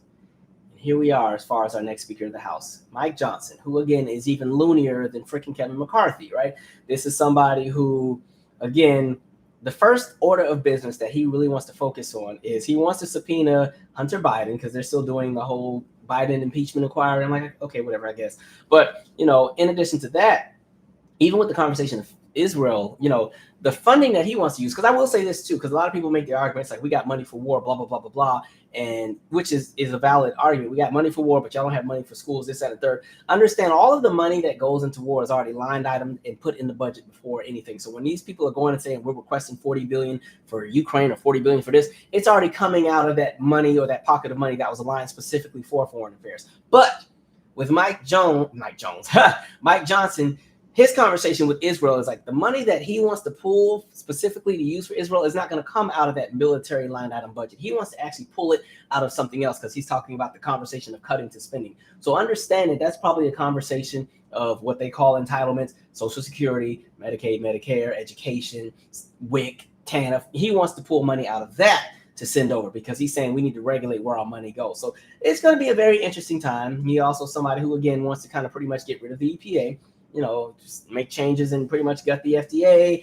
He is also one of the people who was pivotal in trying to overturn the last election, right? He also wants less regulation in regard to what happens with companies that are publicly shared, right? And even, again, he also wants to go in and edit the tax code even more to ensure that wealthy people get even more money. So, again, we're seeing somebody even more loony. The only good thing is at least 2024 is around the window. So unless he is reelected in his position and unless Republicans hold on to the House, it's likely that there will be a new speaker after next November. I will also say, please, people, pay attention to whatever's happening locally in your politics. We did spend some time talking about Louisiana and 3 of the main issues that I need the people to pay attention to. And we've seen the results of that. That sheriff was put into play. We saw who became the governor, and God bless Louisiana. Good luck, y'all.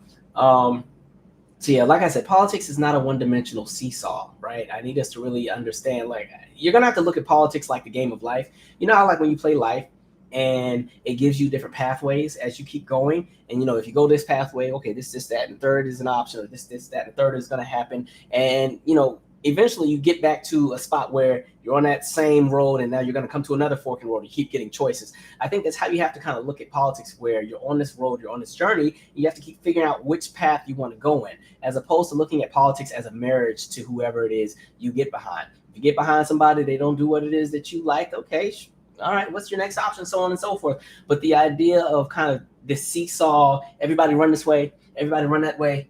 Everybody run this way. A seesaw is never going to balance if all the weight is on one thing. So people have to really start figuring out where you have leverage. And I'm speaking on local politics. I'm speaking on, and when I say local, I'm not just talking about House and the Senate, but I'm really talking about the county level, right? City level, right? When it comes to what's happening even within your respective districts, like please pay attention to what is happening. I'm not saying voting is the say all, be all, end all, and fixes everything, but it is one piece of the pie, right?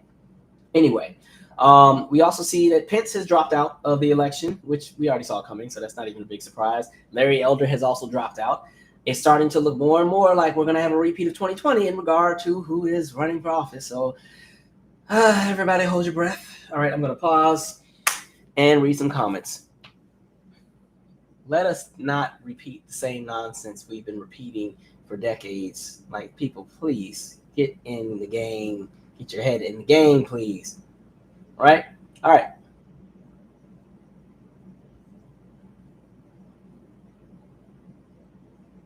Somebody said it's sad that this is the new norm. These shootings are like a living nightmare. I'm telling you, when I was at that baseball game and there was the shooting outside, but everybody thought it was inside the stadium, I was sitting there like, I know good and well this crap did not. You gotta be. I was like, Lord, you gotta be kidding me. Are you for real? Because when those moments do happen, you do kind of freeze for a minute. It's not like you just start running. Because my friend and I, we were we're in the stands. The shooting was across the other side of the field. And so as we're sitting, because I didn't even hear it, they had the music on. The DJ was playing Ludacris Southern Hospitality. And I was just telling them, this has been a really great day. We're going to have to come to this more often, right? Because we were only supposed to be at the game for like maybe an hour because it was supposed to rain. We were like, as soon as the rain comes, we're going to get out. We had just got, we're about to get food and everything. And I was sitting and I watched that whole section across the field just scatter. I said, damn. And then your exit is behind you. And so the people behind us starting to run in those corridors, and people are like, there's shooters in here. I'm like, oh God, why me? And I was like, I'm not dying in here today. And so I was like, let me just get down because okay, it's 30,000 of us in here. What's the chances it's gonna be me? But yeah, that was some scary mess. I was sitting in a puddle of beer, like, man, that crap is crazy. And because I was trying to figure out, like, because at first I was like, maybe we just run down and jump over and jump into the field and go in the dugout and run that way, because now we'll be under the stadium as opposed to running back there, because you didn't know if you should like run up and try to run out through the main exit, because if there are multiple shooters, that's where they're going to be. They're going to be waiting for people to try to run out.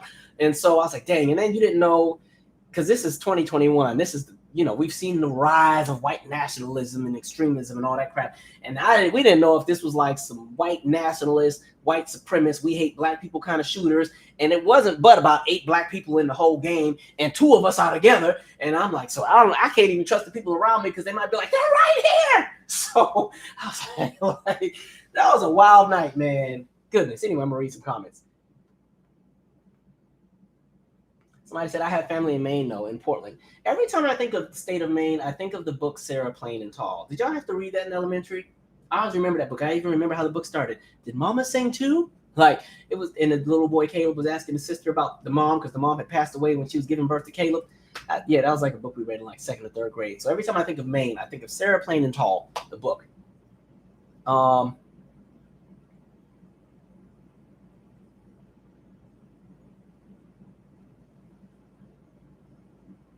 me see here. Teddy said, I don't pay attention to shootings anymore. They happen so frequently.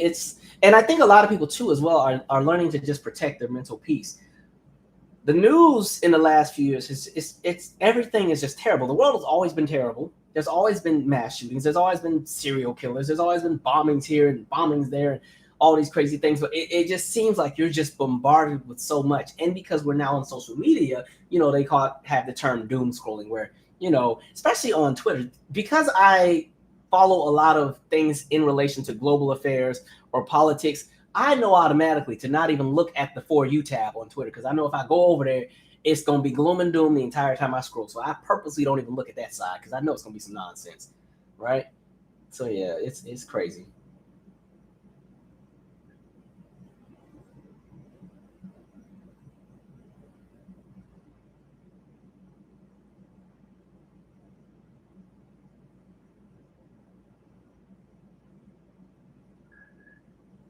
Aren't they saying he was deep into a lot of incel rhetoric? He might have been. I didn't really follow his full backstory, but I can believe it. You have a lot of people, and it's been weird, especially since 2020. You've had a lot of people who have gained massive followings and gotten large platforms, and pretty much everything that they put out is chaos. Everything that they put out is some nonsense. They operate as agents of chaos. Their aim is to divide and stir up and mix up a bunch of nonsense. And because you also have people who are highly impressionable, right? There are some people who take things literally and act on it. That's how we ended up getting Pizzagate, where you had the guy who was convinced that, and this was tied to Hillary, and there was the pedophilia ring, and that they had children in the basement of a pizza parlor in DC. And you had that man show up at the pizza parlor looking for the basement, ready to shoot up everybody, and the pizza parlor didn't even have a basement, right? So there's a lot of people who are highly impressionable, who are so far down. You can look at Roseanne. Roseanne is a perfect example. She is so far down the pipeline of stuff on the internet and conspiracies. And some of it is generational too, I think, where if you haven't been born and raised in an era where certain technology has always just been in the palm of your hand, a lot of times if you're just now getting introduced to certain things, you really just saturate into it. It's kind of like why a lot of millennials and Gen Z don't like Facebook, because their parents and aunties are on it and they want to send you every random story that happens, and half the time the stuff don't even be true, right? Or, for those in the diaspora who got them aunties and uncles on WhatsApp, right? Every time you see a story, like I remember there was a clip of somebody posted, because how in Chicago they dye the river green, I think on St. Patrick's Day. It was in one of them group chats, and the people, we're living in the last days. I'm like, Lord, okay. Okay. All right. This is why I stay on Twitter and sometimes Instagram. All right, we got so many more stories to cover, and it's already 10:46. All right. I'm gonna keep scrolling. And Roseanne pisses me off, because when I tell you that sitcom, the original one, was such a great show in regard to painting the parallel that exists between working class Americans of different demographics. Such a great show, such great writing, and to just watch it all just crumble. And then she's on whatever loony train she's on now. Terrible. Like, they jumped into so many conversations that people were afraid to talk about in the late 80s and the early 90s. Like, man, terrible. Oh, yeah, I talked about the whole mass shooting. Well, it wasn't a shooting. What ended up happening was there was a shooting outside the stadium. This is what happens when you gentrify an area and try to build a baseball stadium in the hood. But there was a shooting outside the stadium, but you could hear the bullets inside the stadium. So the people in the stadium thought there was somebody in there trying to kill everybody, and it was chaos. So that's what that was. I did a video talking about it. It's somewhere in there. Look at y'all. Okay, look at everybody having to read Sarah Plain and Tall.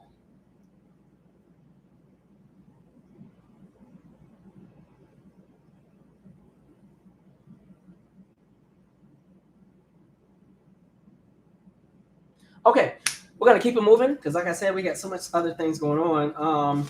Keith Lee, let's talk about something fun. God, it's been so dark tonight.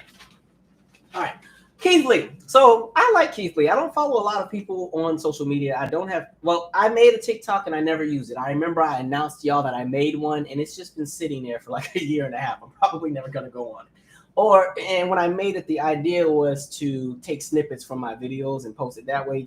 But I'm too long-winded for TikTok, so you can't even compartmentalize and make 1 minute snippets of videos that I've posted before, because I spend too much time setting up the context and going into detail, and then I'll start talking about something and segue over to something else and give a history lecture on that, and then bring it back to this and that. So it just wasn't working. So my TikTok has just been sitting there. So there's a Calvin Michaels TikTok. I just haven't used it yet.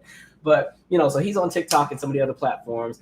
And he has grown a really fast following, because what he does is he goes and he gives reviews of different restaurants and food establishments. And really, he really spends a lot of time highlighting and supporting a lot of Black restaurants. And so he's also helped a lot of businesses get on their feet. There's been so many people who have opened restaurants and they didn't really have customers. And somebody was like, hey, do you think you can go to my dad's pizzeria or my mom's, brunch spot or cafe? We haven't really had a lot of customers and we're about to close down. And he'll go and do a review of it. And if it's great, he'll give them a great review. And then those businesses start to thrive and they get, that massive support. And so he's good energy. He's somebody that I have a respect for, because he's no nonsense. He don't really be jumping into nothing too crazy. But so he's in Atlanta right now. I hope my cousin Brandon is watching, because I told you my cousin Brandon and I have this ongoing Atlanta versus DC beef. I have love for Atlanta, but we always have this beef about which city is more out of pocket. And so He's in Atlanta, and he's been going to these different places, and it just so happens that some of the places that he's going to have not been the greatest of experiences, but he's very fair and balanced where he says, because I think one of the spots was Milk and Honey, which is they have that in DC as well, great food. But he was saying, I think when he went to Milk and Honey, at the time, I believe if it wasn't Milk and Honey, it was a different one. But at the time, whichever restaurant he went to, it was closed, but they didn't really communicate it very well. It was closed because they're doing some kind of renovation or something on the inside. So there were a few hooplas with that. And so he didn't get a chance to review one of the restaurants. I think maybe he got to do takeout or something. But he just talked about some of the places that he went to and how some of them had very strange rules or this, that, and the third. And, what it ended up doing was opening a floodgate of other people who started talking about their experiences at some restaurants. I saw one girl who was talking about how, one restaurant gave you a limitation. Well, I've seen this before, too. There's a limitation on how long you can be at the restaurant because some restaurants have so many people coming in, they have to kind of give you a limitation on how long you can sit and dine because they have to accommodate everyone. But this girl was talking about how she went to a restaurant. Nobody was there. It was just her. And they still were trying to clock in how long she could be there. And she had a reservation for 2 or 3, but she was the first one there. And they were telling her once she sat down, her time started. So he pretty much just gave some reviews that may not have necessarily been so flattering to some of the establishments in Atlanta, but he also did give some rave reviews to some of the ones that were really, really good. But now you're seeing some of those establishments kind of clap back.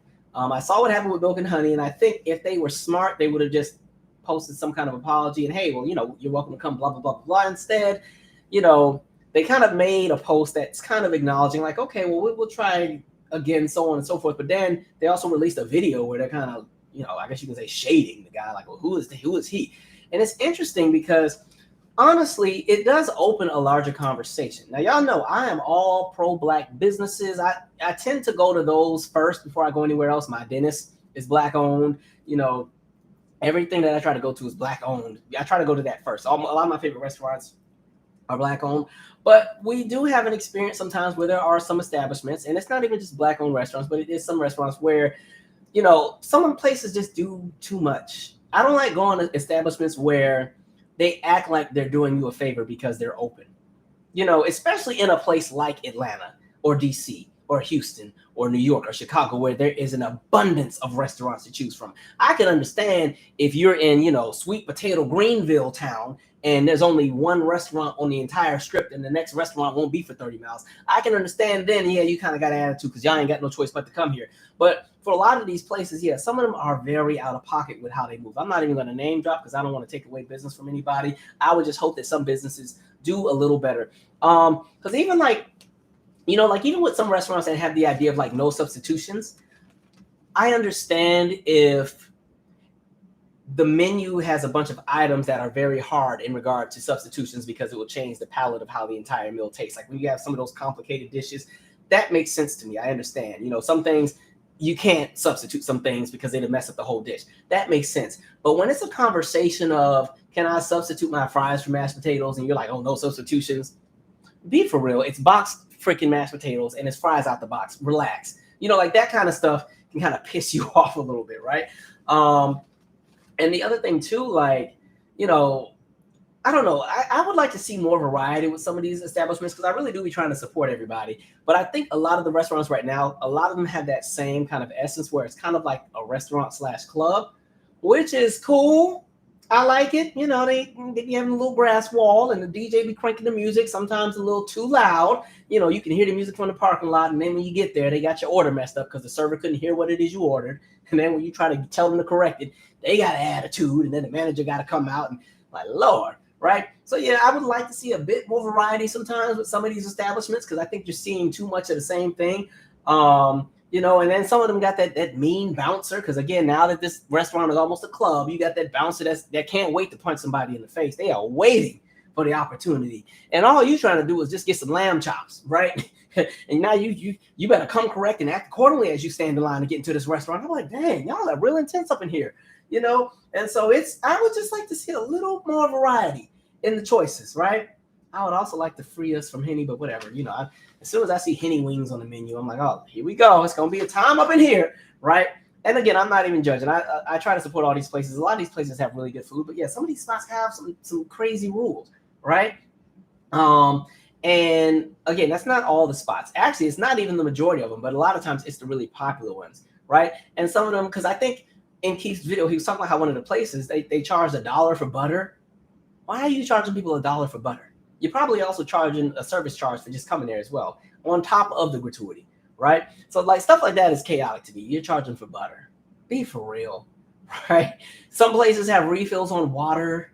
I'm like, water's already supposed to be free. It's already from the tap anyway. How you gonna charge me for a water refill? Like, come on, right? So there's some things I just be looking sideways at. I think I told y'all there was a restaurant I went to last time I was in Atlanta, and the food was so good. I'm not even gonna name the restaurant, but it was great food. I took my goddaughter to the aquarium, and then we found a spot not too far from it, and food was amazing. Service was actually really good as well. But the thing was, they had that music cranking, and I didn't realize. Like sometimes I'm like, can y'all kind of just put a note on what kind of this, what to expect at the establishment, so we know. So I done took the little 5-year-old there, and of course it's twerk day. It's twerk brunch. I didn't know. And so, I mean, they got all the Meg Thee Stallion, City Girls, everything that is as ratchet as can be, for a good time, for a good party. It was a great time if you were there to party. It was a good turn up. But man, and I remember I was just trying to call the server, but the server couldn't hear me because the music was loud. Mind you, the server,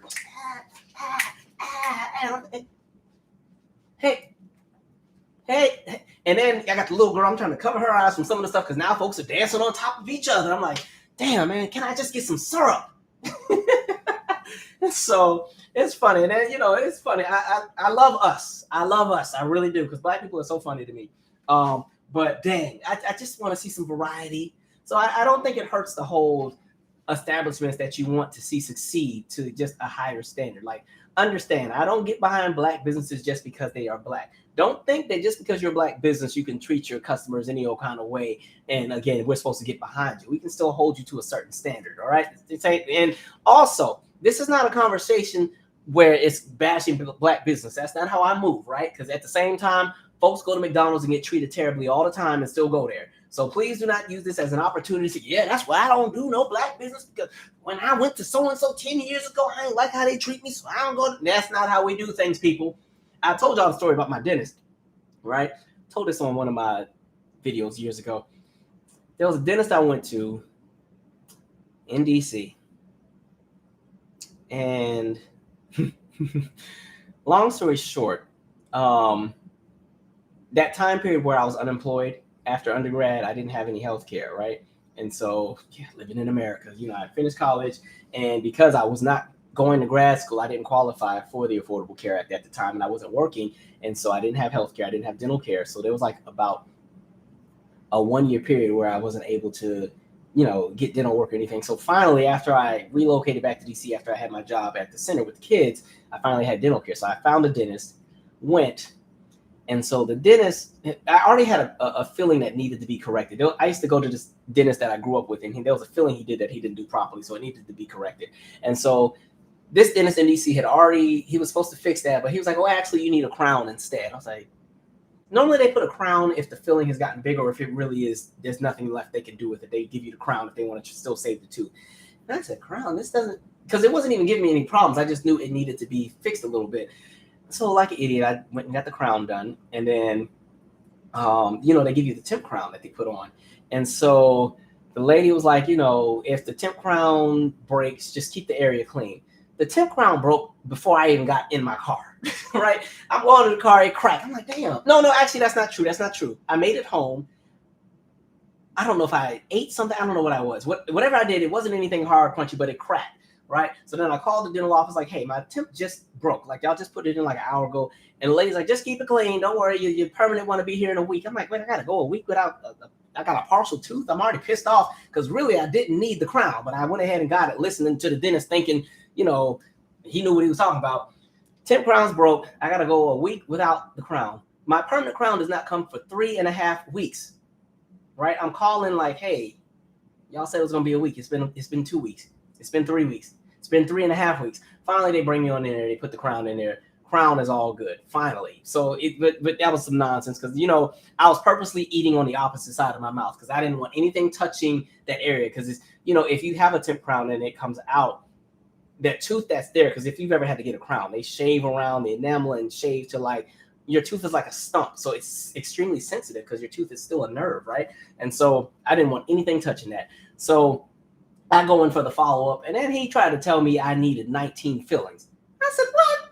And he was like, oh, yeah, man, it's lots of work. Now, mind you, I am one of the most dental flossing, well, in modern times, too, dental flossing and water picking kind of folks out there, right? I stay having them dentist sticks and everything else. And so I'm like, I know good and well, because I don't even drink soda. I don't eat a whole lot of sugar. Something don't add up. Y'all trying to tell me that I don't even take care of my teeth. Somebody in here lying.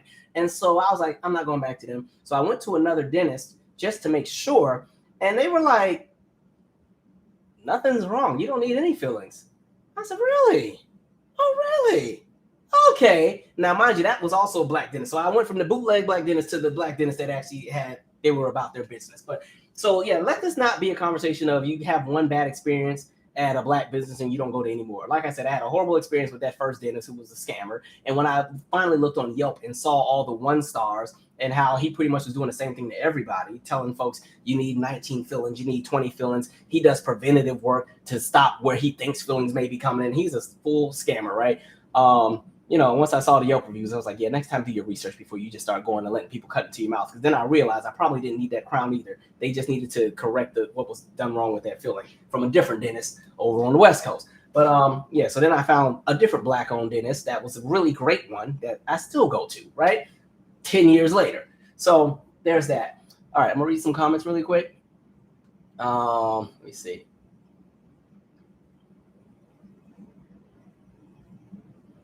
And one more thing, that bootleg dentist, normally if you get mouth work done, a lot of times they'll put the little gadget to help you hold your mouth open. So, because it can be hard to kind of hold your mouth open for an hour and everything has been numbed and stuff. And, they trying to have you hold it open. Man, homeboy was like, hold your mouth open.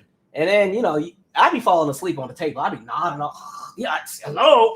They jerking your head back. I'm like, wait a minute. Hold on. Wait, you ain't about to be snapping my neck up in here. Hold on. Wait a minute. It's not how we do things. Don't have me get up fighting. You lucky I'm at the mercy of whatever gadget you got next to my gum right now. All right, let me read some comments here. Let's see. Folks are doing too much, man.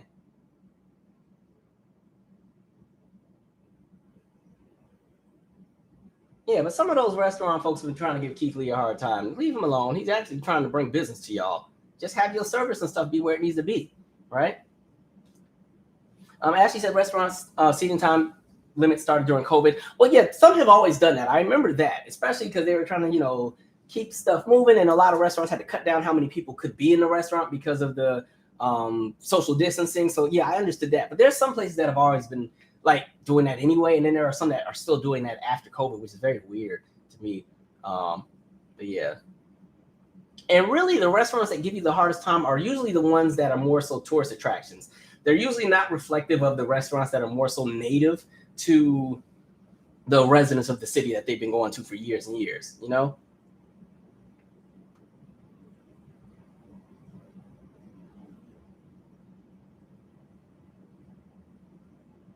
Y'all said parsley on everything. Oh, they're going to put the parsley on them wings. And that neon sign. Y'all are going in about this grass wall. All right. Okay, now I have not seen a place charged for napkins. Now that'll piss me off. I'll just leave. You know what? Yes, it was twerk brunch. It was twerk brunch, and I ain't know. And mind you, the music was great. I mean, they were still playing all the ratchet songs, but they still had a good balance of like the throwbacks and stuff. And so I was like, okay, this is fun. Like if I was like 24, I would have had a time up in there. But I was not in that kind of mood at the time. So it wasn't even that kind of vibe. I was like, wait a minute. If I would have known, and the food was so good. The food was so good. That's why I was like, all right. And it was, like I said, it was still a great environment, a fun time. It just, all right. Yeah. It's kind of like, and like brunch in DC is lit. Every brunch in DC is like the party. Like I already be knowing, depending on where you go, they're going to have the music cranking. I be trying to just walk to the waffle station, but now you got to move because the queues are strolling and jumping. You got to go around them. And you got the deltas. They start strolling. And then I'm like, Lord, I love us. We are a celebratory group of people. I love us. But I'm just trying to get my waffle. Let me just get my waffle. And when I get to my seat, y'all finish jumping and stumping. All right? Yes, 19. Trying to tell me I don't take care of my teeth. Okay? I am all about keeping this together. Okay, I love my smile. I've always made sure, right? Tried to make sure my stuff was together. Thank you, Baby Love 14. Calvin, you always do a fantastic job talking about news, history, and entertainment, etc. God bless you.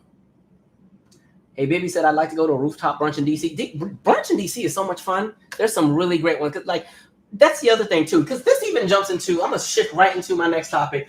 Somebody asked me, and this is kind of just me being silly. It's not even that deep. Cheesecake Factory. I don't know what the beef is y'all have with Cheesecake Factory, but they are okay with me. All right, now, as a date, it's probably not the first place I would go, but I don't think... Look, Cheesecake Factory worked out with me. I like that they had a big menu, okay? Here's my thing. I never like takeout spots, like all the corner takeout spots if you live in the city. I never like going to those because the menu's too big. Like I hear the conversation with Cheesecake Factory. They're like, the menu's too big. It's like a book.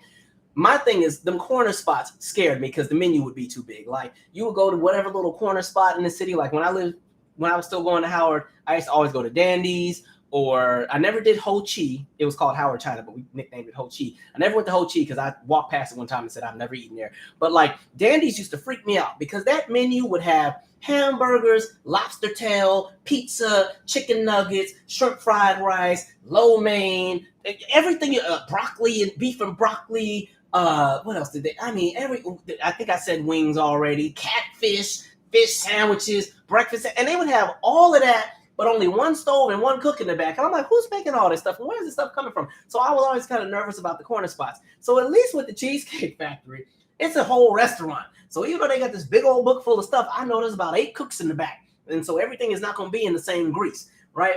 But yeah, I like the Cheesecake Factory. I haven't been there in a while. It's probably been a few years, but I didn't realize we had beef with them. I didn't know. Y'all, the way I saw posts on Instagram and Twitter and stuff, I was like, oh, we didn't got too good for Cheesecake Factory? Okay, to me, it's more of a young people spot. Like in college, that was like the place to go. Cheesecake Factory to me is kind of like nice family dining. Or you're with a friend, y'all want to eat something that's not too expensive because they give you good proportion. You leave the Cheesecake Factory full. Okay, because I ain't gonna lie, I was pissed off the other day. There's a spot in DC called True Luck Seafood. The food is okay. I think it's a little overrated, but they don't give you enough. I left out of there so hungry. I was so hungry that while I was walking back, I ended up stopping at freaking Ann Pizza just to get something to go. After I done spent all this money on this little piece of trout. And I was so pissed off, like, where is the rest of the food? All because they want to put everything, it's all presentation. Then they had the nerve to have a dress code to come up in there, right? And then you got to leave hungry. The desserts are good, but yeah, they ain't giving enough food. But normally with restaurants, I don't really eat at a lot of franchise restaurants. That's probably why I don't really eat at Cheesecake Factory. And it's only because DC has so many local restaurants. I love a nice local establishment or restaurants that specifically have like a purpose in the area because you just, you have your whole life to eat it, kind of like the franchise restaurant. So, I just love a lot of the local spots that are in DC. So yeah, I'm not too good for franchise spots. I just went and visited the kids 2 Thursdays ago.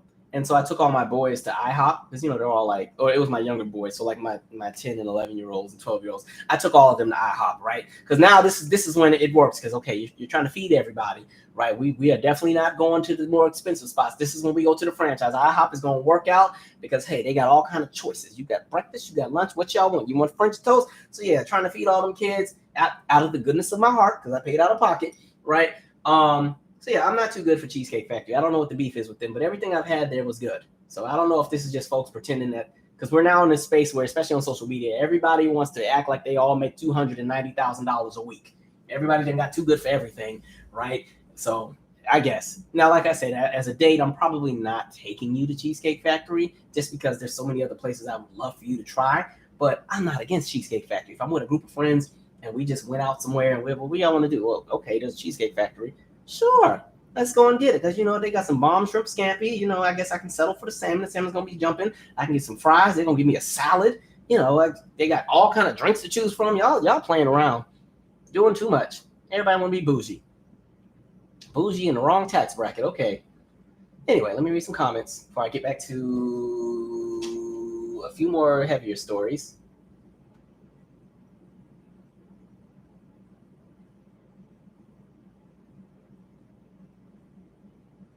Somebody says, sick of loud music as well, and I want my food. and I don't want my food being twerked next to either. The thing with the music, I don't mind. Right, I like music. I like to hear it, and especially it's fun sometimes. They play something everybody loves and everybody starts singing. I get it, but I also want to be able to talk to the person I'm sitting across. So I think what people should do.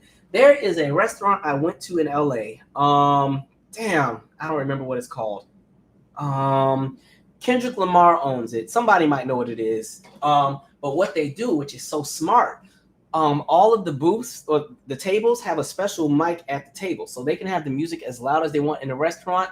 But because there's a mic within your little sound booth thing, you can hear the person you're sitting next to or hear the person you're sitting across from. So they have the live band in there cranking and getting it in, but you're not straining to hear. And so I think more restaurants should kind of invest in that kind of approach because, yeah, I like hearing some really good music while I eat. Sometimes the spots do be a little too loud where they're just blaring. I'm like, dang, even the windows are shaking, right? Your glass shaking on the table, and you trying to cut your food. And, they got you, they done set you right next to the speaker. Speaker's right here. Dun, dun, dun, dun, dun. And, it don't got a subwoofer, so the bass just shakes everything. Too much. Some of it is also me just getting older. I get it. I'm turning into somebody's uncle, and it's fine. Okay.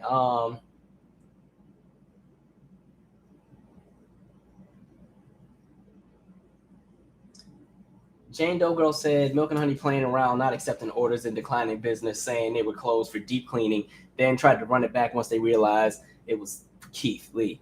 And it's weird. Now, Milk and Honey, like I said, there's a few of them here in DC. I like their food. I haven't really ever had too much of a problem going to any of them. My only beef is they bought out the Smith Commons that was in DC. Like, Smith Commons was a staple on 8th Street. Even when I came out with my last album, when I had the album release party, like I rented out all of Smith. Well, no, not all of it. I wasn't rich. I rented out the top floor of Smith Commons and like had my album release party there. Such a good time. But that was one of my favorite spots. But they had partnered with Milk and Honey. So it was called like Milk and Honey at the Smith or something like that. And then, of course, pandemic started doing this pandemic thing. And then that whole thing just closed. And then Milk and Honey reopened across the street by itself. And now Smith Commons is gone. So I feel some kind of way. But no, their food has been really good. Let's see. Is this man still an actively practicing dentist? I don't think so, actually. I think they're out of there. I think they're done. Because they got so many bad reviews, right? So many. I just wish I would have looked at them before I went. But this is when I was still really, really young. I was like 23, right? So I was still very bright-eyed and whimsical, and I just felt that everybody had good intentions. The best in everyone. I have learned. Somebody said Calvin that skit was fake. I think you're talking about the Cheesecake Factory skit. I know that's fake, but I'm just talking in general because it opened a bigger conversation and everybody started acting like they were too good for Cheesecake Factory. So that was kind of what segued into this. But yeah, that's the other thing too. There's so much content now, especially people with them blue checks that are trying to, gain traction. So you're seeing this influx of all these fake skits, especially in regard to like relationship related stuff between men and women. I'm like, this is starting to get so corny. Like, can you guys stop putting out the fake content that constantly stirs up arguments all day? Same thing with people on Twitter that make stupid tweets on purpose for engagement because they got a blue check mark and they're trying to make some money. Can y'all chill? Spirit too much.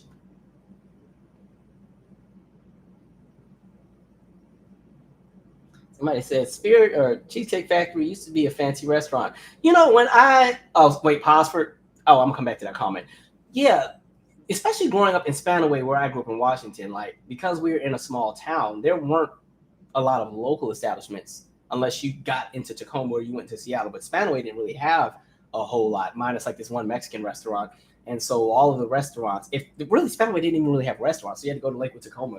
And so for us at the time, if we went to Cheesecake Factory, that meant it was a special trip because you went all the way to the closest one I think was in South Center, like South Center Mall, which would have been about 35, 40 minutes from where we lived. And we never really left Spanaway like that. We only would go to Tacoma for church and eat there, but we never really went to Seattle like that. Seattle was like a 2 times a year kind of trip. Mind you, Seattle ain't even that far, but yeah. So if we went to South Center Mall and went to that Cheesecake Factory, that was like a step up. If we went there or to this place called Claim Jumpers, right? And so for us, like Red Lobster was a top tier establishment. Like my parents, because they're feeding two boys or and whoever else was living with us at the time. Red Lobster might have been a little too much, so we did Ruby Tuesday, did Applebee's, right? And so yeah, Cheesecake Factory coming up was like, ooh, fancy. Ooh. Somebody said, you had Cheesecake Factory money in college? No, I certainly didn't, but you definitely got more for what you paid for going to Cheesecake Factory. So every now and then you'd have that friend that would have the birthday dinner because they turned 21 in college. And so, Cheesecake Factory it is. So I did have a little spending money because, like I said, I taught dance. So the money I made from dancing paid for all my food. But I was not rich in college. We were definitely living off beans and noodles. All right. We also learned how to be collaborative with our food endeavors. Anyway, I remember one time me and my friend Whitney, I almost cussed the girl out because all I had left in my room was, I think I had 2 hot dogs left in my fridge, and she had a can of the baked beans, and she was like, I got an idea.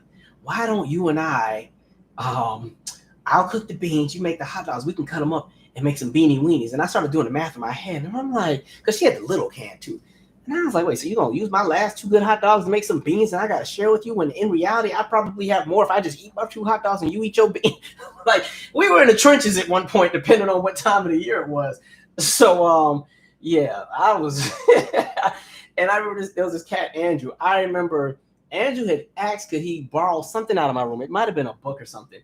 And so I gave him the key to my room, and because we were all resident assistants. And I remember he was working the front desk, and he was sitting at the front desk, and I had come downstairs just to say what's up to everybody, because we used to often just chop it up at the front desk when we all worked in Meridian, because all the RAs used to hang together, and Meridian was like the fun place to work. And so I was coming down, I see Andrew sitting there, and he's eating this hot dog with mustard.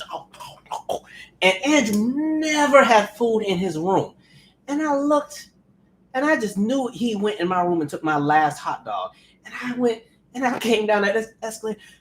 Nigga, I know you didn't eat my last good hot dog. Like, I was so serious. And Andrew was like, what? Like, I was really about to fight over a hot dog because I was like, I know you didn't go in there and take my last hot dog. Like, it was serious. So, no, I was not rich. Yes, I had Cheesecake Factory money on occasion, but, it wasn't an ongoing thing. So my money came in waves. And sometimes my mom would be nice and send me a love token. Anyway. Let's see. We got to keep going because there's a few more things I need to cover. Olive Garden. Somebody said I do love DC local spots, but I still like Olive Garden, Cheesecake Factory, other chains. I don't know what it's called, but Olive Garden has that one soup that I do like. It's like it kind of has like a creamy base, and it has I think kale in it, and I don't know what it is, but it's always really good. It's some kind of Italian dish. I can't remember what it's called, but I do like that little soup. Local restaurants are the best and have better food, in my opinion. And Calvin, what food is popular in DC? DC is interesting because DC doesn't really have a food culture, minus Mambo. Well, that's not true. I take that back. DC is in a very unique location because they there's an element of Southern cuisine, but there's an element of what happens more so in the mid-Atlantic region and what happens up north. And so you kind of get a good mix of a lot of things. You can get some really good soul food here, but you can also get really good American cuisine. You can get a bunch of things. Some of my favorite restaurants are the Grill, which is at the Wharf. They have a really good branzino, which is the sea bass, which is my favorite fish. So they have really good branzino.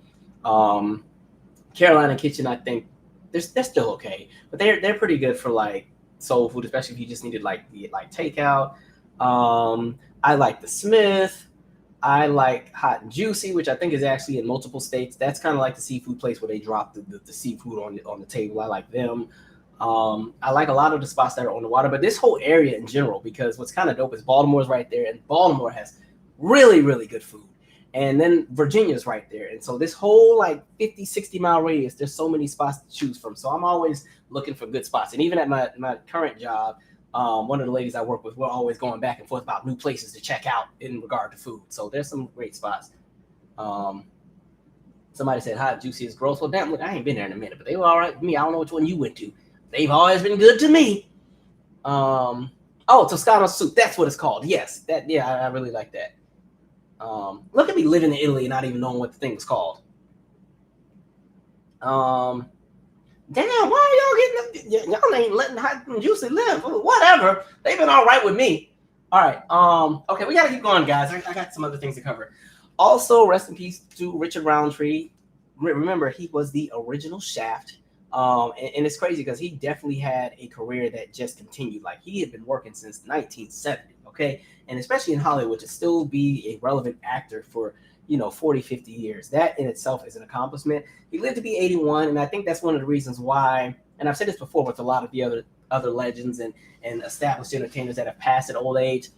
For me, it's not even sad when they pass because they've had a life that was fulfilled. For me, it's sad when people are taken from us a little too soon. I think that's the harder pill to swallow. But it's already expected that as we get older, eventually Father Time calls you home. And so I think he lived a great life. Um, and what's so interesting too, because like I've told you guys before, I am obsessed with Samuel Jackson in all of the Shaft movies and Richard Roundtree as well. They just have this super dope swagger that I don't have. So in my head, when I really want to be like the rebellious, out of pocket, I'm super smooth with it. Samuel Jackson is Shaft and Richard Roundtree is Shaft's dad. Those are two people I be trying to model myself after, but I'm too goofy, too corny, so it just don't be working. But yeah, Richard Roundtree was smooth, and he has so many titles to his credit in both television and film. I mean, he's been in everything. So yeah, that's a sad one to go. But like I said, 81 to me is a good life. Life is fulfilled, and he was still able-bodied. He was in his right mind, and he got to do a lot of really great things. So rest in peace to him. Also, even though I brought him up in a different context, also rest in peace to Matthew Perry. Um, it's sad to see anybody go. I didn't really follow him. I wasn't really a big Friends watcher. I've seen a few episodes, but again, 54 is a really young age to go. So, that's sad. A few other things, because there's a few books I've gotten into. I haven't got a chance to really check out Jada's yet, just because my books are I'm a little busy, but I do plan to at least kind of see what she's talking about. I think there's more in the book than just the conversations about Will, but I would like to see a pause on the conversations about Will at the same time. I did read the Britney book because I was very inquisitive about it. I'll say this: one, it's a little too short and a little rushed. It was only like 270 pages, and I think they should have. Well, I know she did it, but I think they should have waited maybe 5 or 10 more years when her life is a bit more settled, and she could have had a more thorough book. Because to me, the book came off very rushed, and it came off rushed because I think it could have gone two ways. It could have just been a book specifically about the music career, or a book specifically about the conservatorship and the nonsense within her family and how evil the music industry was. And I felt like there wasn't a balance of both. Because I felt like when I read it, they got through like her first 3 or 4 album errors in like 2 chapters. I'm like, damn, y'all are zipping through this book. And just as a comparison, because I've also been reading the Madonna book. The Madonna book is 880 pages. I don't know if I'm gonna get through all of it, but I was like, Lord, like they are. I mean, the Madonna book, they talking about what she ate for dinner. They said y'all gonna know everything in this book, because y'all know I love all kind of music books. I like to always hear the experiences of whatever's been happening with people behind the scenes. So yeah, the Britney book is still an interesting read. But I feel like if you've been on Twitter, you know everything in the book because they gave all the spoilers. They spent a whole bunch of time with Justin and the Blackson and everything else. So that was a funny read, but interesting. But it does point out that there's a lot of evils in the industry. I'll say that. It's still an interesting read, but it's really quick. I think there should be a follow-up that's a bit more thorough later down the line. It would be like, if I could compare her book, it would be like taking an Aretha Franklin story and you skip all of the years before 1965. So when she was still doing all of the jazz standards, right? It would be like cutting all of those years off, the years of Skylark and everything, not even talking about that, jumping straight to Respect and Natural Woman, and then fast forwarding to the gospel album, and then fast forwarding to her singing at the Oscars, and then fast forwarding her to passing on. Like, that's what it felt like. There were so many bits that were just left out. I'm like, damn, well, you don't really get a whole lot out of the book. So yeah, interesting read. The Madonna one as well has been interesting. I'll update you. I don't plan on adding those to the book club, but interesting reads. I already talked about the Nile Rodgers bit, so I'm gonna pause for 1 second, and then I do want to talk about some of these women that we've seen randomly be, pretty much killed in LA. So let's see here. Y'all are not having it with Hot and Juicy. Whatever. It was all right with me.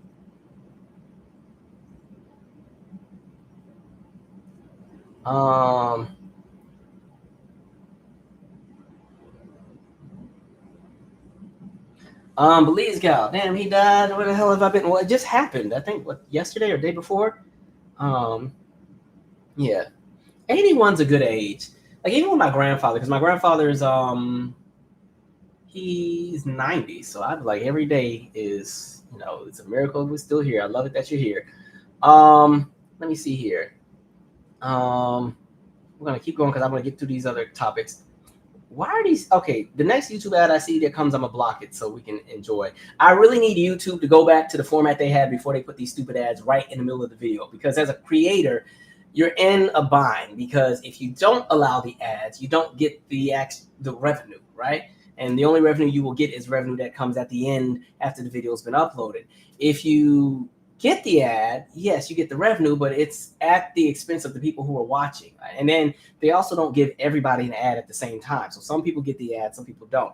And what they do is they give you an option of how frequent you want it to be. Do you want it to be super frequent, or do you want it to slow down? I purposely chose the slow down one, but it still seems like they come too often. Like, it's annoying. Let me see. All right.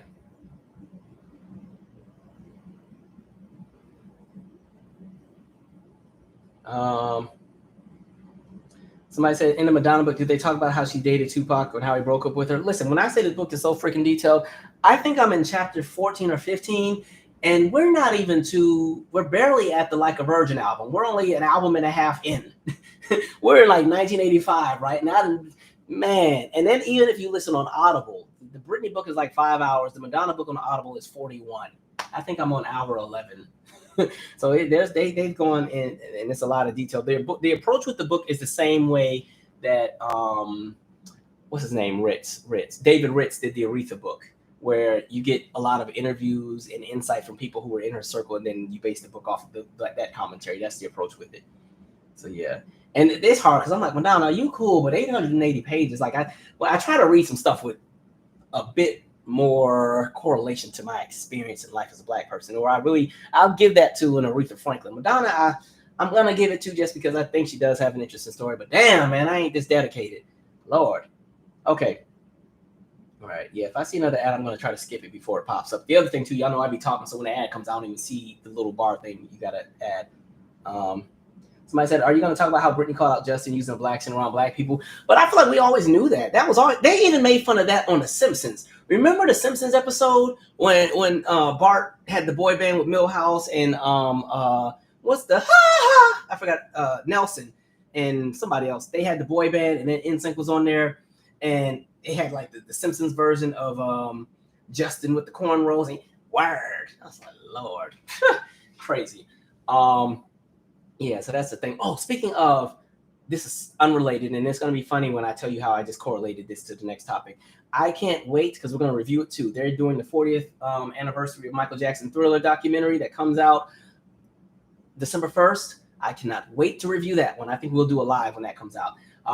Now, how did this just get correlated to Michael? Let me tell you how my mind works. So that same Simpsons episode, right? The Simpsons episode where Bart has the boy band. They have the random song that they have. And remember, the song was like this propaganda song where it had these women singing Join the Navy backwards, and they were singing Even Etnias. And if you sing it backwards, it said Join the Navy. Tying this to Michael Jackson. For the longest, I thought on Baby Be Mine, so Baby Be Mine, Baby You Gotta Be Mine. I thought on the background singers, I thought the background was saying Even Etnias. Like, I swore that's what they were singing. So somehow in my half crazy mind, my mind just jumped from Simpsons to Even Etnias to Michael Jackson, Baby Be Mine to the documentary on December 1st. That's when my mind be working. But yeah, Baby Be Mine is one of my favorite songs on that album. Anyway, a mess. But no, Justin, Justin was real corny. We used to laugh at him in middle school. Like, by the time he would wear the cornrows with the bandana. We used to be like, okay. And I mean, we still like the music. I'm not going to lie. As much as I be lighting up Justin Timberlake, NSYNC was the fun group at the time. Gone was a bop. One of the first songs I learned to listen. Hold on, listen. I don't ever be playing my keyboard on here. One of the first songs I taught myself to play. Let's see if I can point this out. Let's see if I still remember.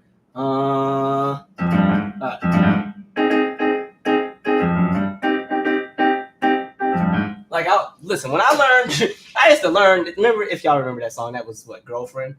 So yeah, NSYNC, they were corny to me, but they had a few bops at the time.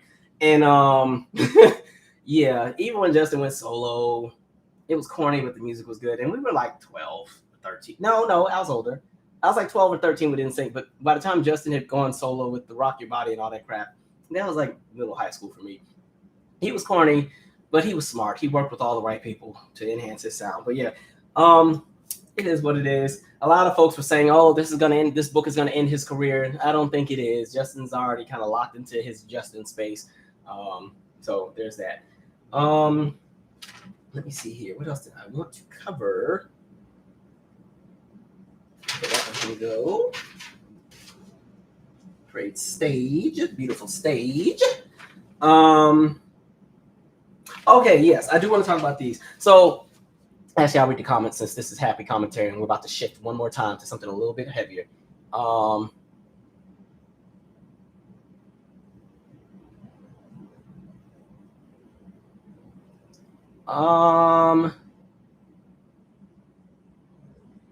Tyler Hackman said Matthew Perry 54 is too young. My mom's around the age of the Friends cast, and she watched the show along with Living Single.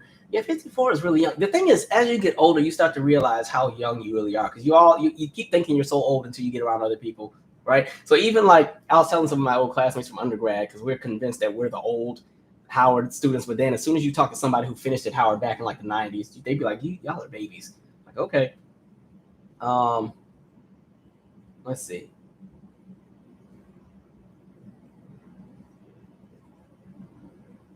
Dina said, so you feel like you already know everything. With the Britney book to an extent on some things, but she does talk about a few other things, which was interesting. Again, her family is terrible.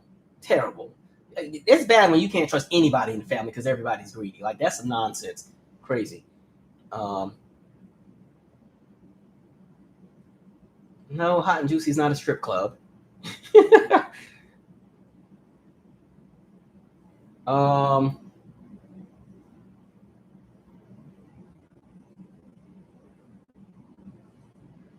Let's see. Billy Flood said, hey, Madonna 65, there's a lot to cover, but it's not her memoir, which is true because it's not her voice, it's from other people.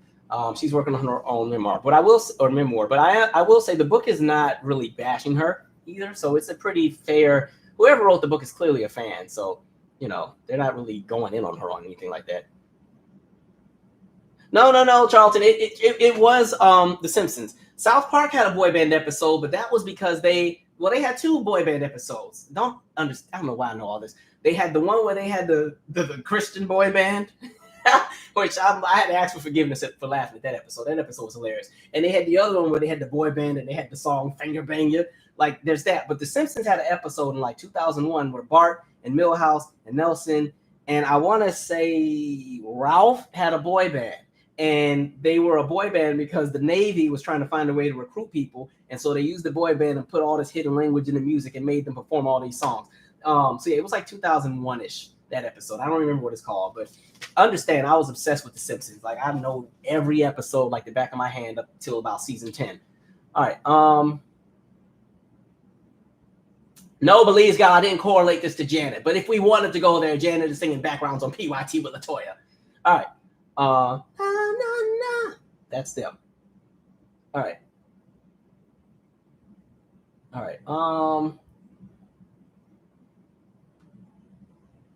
Okay, we gotta keep going. Y'all make the chat very fun. So I be feeling bad because some people can't stand when I'm reading the chat. They're like, just focus on the topics. But I'm like, I'm not gonna sit here with 600-700 people and ignore everybody and just talk for an hour and go to sleep. You gotta engage with the people. All right. Yeah, I think Britney should have another book. Right? Tyler Hackner. I didn't know Calvin watched South Park. Listen, we are a South Park family. Even my grandma used to watch South Park with me. Like, my grandma, when she was still alive, me, Brandon, Marcus, and my grandma would sit and watch those episodes. Does it talk about the rivalry with Whitney Houston? Whitney hasn't been mentioned yet because Whitney's not even technically out as an artist yet, as far as commercial, right? So they haven't even got to the VMAs with her doing like a version out the cake yet in the book that I'm at. I'm not there yet. Let me see.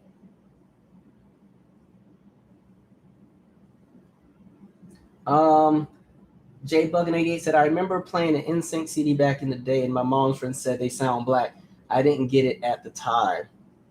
I mean, they got, we've talked about this on many of my music related videos. That whole teen pop explosion, once the bubblegum Max Martin production got very cheesy, they needed to go a little bit more street, a little bit more urban, a little bit more R&B, and all of the pop acts went way over to the other side in order to cross over, and also went over support from like black audiences, which is interesting because black audiences were already kind of, especially the kids, were already supporting these acts anyway. Like, I think there's this perception that when you talk about 99, 2000, 2001, there's this perception that black kids in the city were not listening to NSYNC. They were. I mean, they were still listening to everybody else, but again, this is music that we were bombarded with. This is, you're watching McDonald's and they have the Britney Spears NSYNC commercial promoting that, hey, if you go to McDonald's and get whatever kids meal, you'll get the special edition of Britney's Oops, I Did It Again single. Like, so all of this stuff was it was in our faces. So yeah, you listen to your DMX and your whatever else, but you still paid attention to the pop stuff too. So anyway.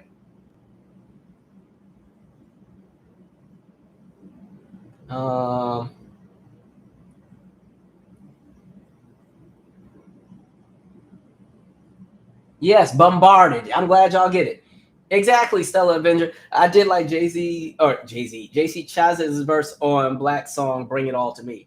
That was my song too. I love that video too. That was a fun video. Now he's not on it, but yeah. All right, we're gonna shift gears. I hate to bring the energy back down, but this is the last heavy story, and then everything else is whimsical after this. I did want to talk about, because we've seen, and this is more so it's just like a cautionary tale, especially for a lot of women in LA. Kind of be careful, because we've seen, apparently there are 3. I've only seen the names of 2. So if somebody has the name of the 3rd and the possible 4th victim, please share that in the chat. But I've seen a story about Nicole Coates, who was 32. Right, this is a black woman. She's a model, or was a model living in LA, and on September 8th, she had told her friends that she was going out on a date, and then nobody ever heard from her for a few days. And when they went and did the wellness check, that's when they found her deceased in her apartment, and it looked like she had pretty much fought for her life, right? And then around the same time, not, maybe a week or 2 later, within the same 3-mile radius, there's another woman named Melissa Mooney, who was 31, and she was also a real estate agent and a model as well. And I'm actually going to read some of the article, and we're going to talk. So let me go to my article here.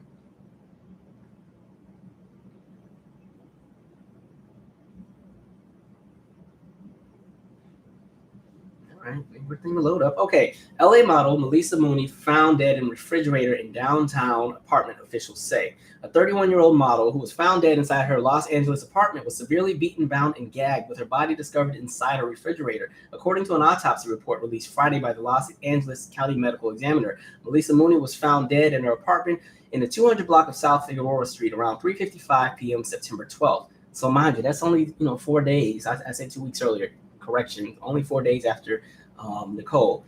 Her cause of death was not previously revealed, although police said the case was being investigated as a homicide. Mooney's body was found 2 days after another model, 32-year-old Nicole Coates, was found dead inside a downtown apartment less than 3 miles away. Police eventually determined that the deaths were not related. I don't know about that. And the medical examiner this week ruled Coates' death an accident due to cocaine and ethanol toxicity. I can't say it. Toxicity. The autopsy report on Mooney's points to evidence of blunt force trauma, including abrasions, lacerations, and contusions around her head and neck, body, and extremities. According to the medical examiner, Mooney was last seen alive September 6th on surveillance video at her apartment complex. Police went to her apartment September 12th in response to a call from her mother requesting a welfare check. Responding officers found Ms. Mooney's body wedged inside a refrigerator with blood on the floor outside of it, according to the autopsy report. The woman's wrists and ankles were bound, and these bindings were tied to each other behind the back of miscellaneous electronic cords and clothing items. Additional clothing items were found around her face and neck, and an apparent gag fashioned out of an article of clothing was stuffed in her mouth, according to the report. The medical examiner's report noted that the toxicology... Oh, now I can say it. All right. Testing found evidence of recent cocaine. Hey, I just want to let you know somebody didn't use something. The report noted that blunt force trauma injuries she suffered are generally not considered acutely life-threatening on her own. However, based on the circumstances of how Ms. Moon was found, these injuries suggest that she was likely involved in a violent physical altercation prior to her death, according to the report. I'm going to pause there because it keeps going. Now, the piece I have beef with, too, like if the woman is found in a refrigerator, we don't even need to talk about what's in her system. Right? Like clearly something has happened. So I'm side-eyeing them with how they reported that because they love to try to say, well, they might have had a role as to why they're in the refrigerator with lacerations and being bound and gagged. Be for real. And same thing with Nicole. Her mother during the press conference was saying when she found the body, her leg had been extended out as if she had been like trying to kick somebody away. And so I just want to say for those in that area, please be careful. Just because clearly somebody's out there. I think I feel it's the same person. There's allegedly a third and a fourth victim as well. I could not find the names of those. So if you have that in the chat, please add that.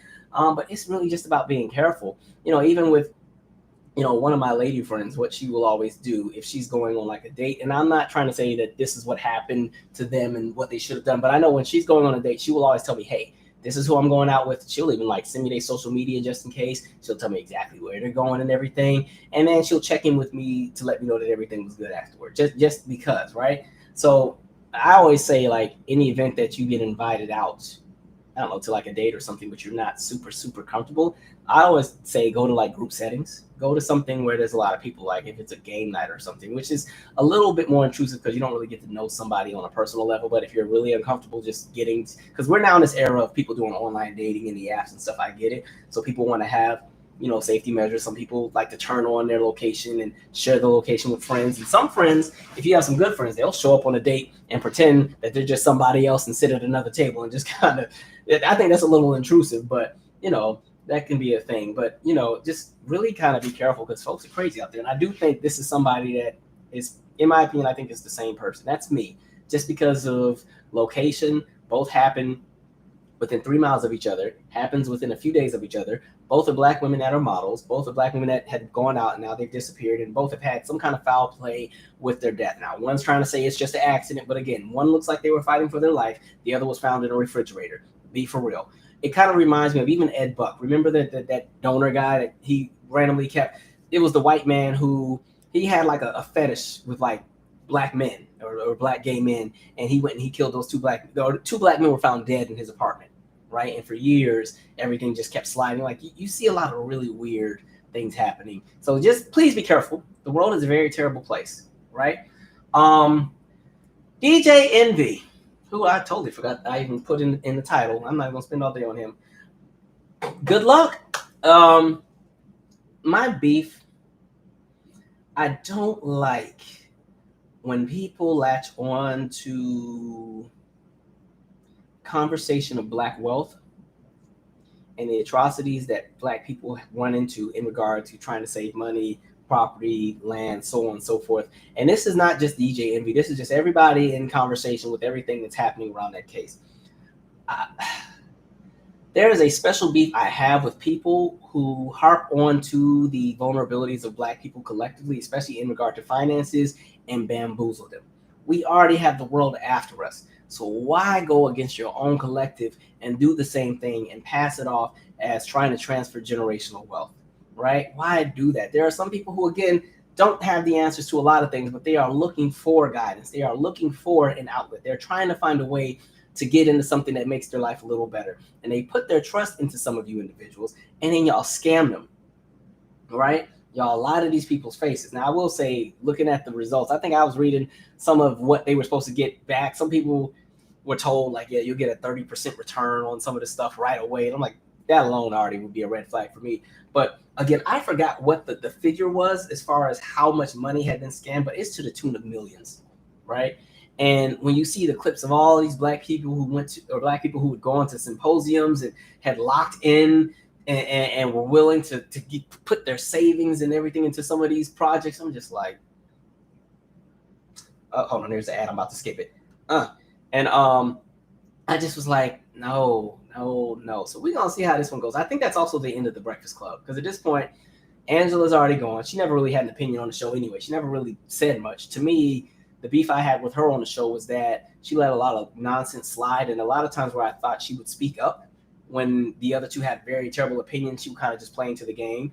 Charlemagne, like I said, he's not really my favorite person. I never really liked the way that he approached his interviews, especially in the earlier years. Like the idea of just being a jerk and being terrible on purpose and then passing it off as being objective to me is not journalism. And for all of these black entertainers who have gone on that show to promote their albums, and then they had to, be bombarded with intrusive questions or just straight up disrespect, or be told that they're the face, what is it, the face? What was it? The struggle face of a generation, whatever they said, the little mama, like that kind of stuff is just effed up to me. So I've never looked at them as reliable black media anyway. They're already owned by, who they're owned by. But then, like, even again, politically, they gave a lot of people platforms that should have had platforms. And so now with DJ Envy, from what I understand, he has to do the shows from Zoom because I don't think he can leave his house right now. And they've been having different guests circulate and come in. I don't know, Breakfast Club, I think it's a wrap for them. But again, once I saw that they had Mark, what's his name, Chiavelli, the guy that bought the company that had the medicine that's used for people who are taking treatment for HIV and AIDS. Once I saw that guy on the show, this is the guy that went, and I want to make sure I have the number right, just to make sure. Let's see, how much did he hike up the price of these pills?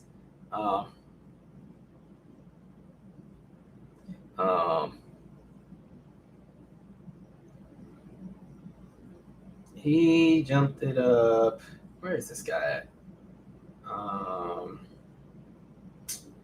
Hell, I think I got the name wrong.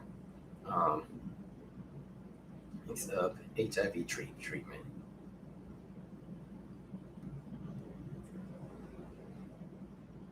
Okay, it's Martin Shkreli, whatever his name, my bad, hiked up the price of an HIV drug by 4,000%.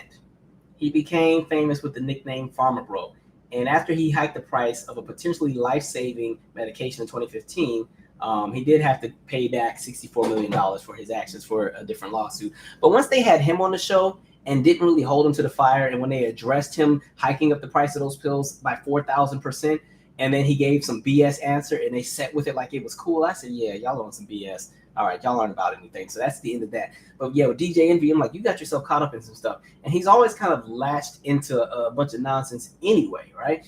I remember when Killer Mike is not even really my kind of person, but I remember the conversation, and we did a video on it, when they talked about our children in different schools and how he spent so much time talking about, well, his children go to these private, pretty much white private schools, and that's the definition of good education. And Killer Mike had pretty much told them they're also in a hostile environment, but he kept trying to fight back like, oh no, these kids are in a great school. And he started talking about how horrible the schools in the city are and blah, blah, blah, blah, blah.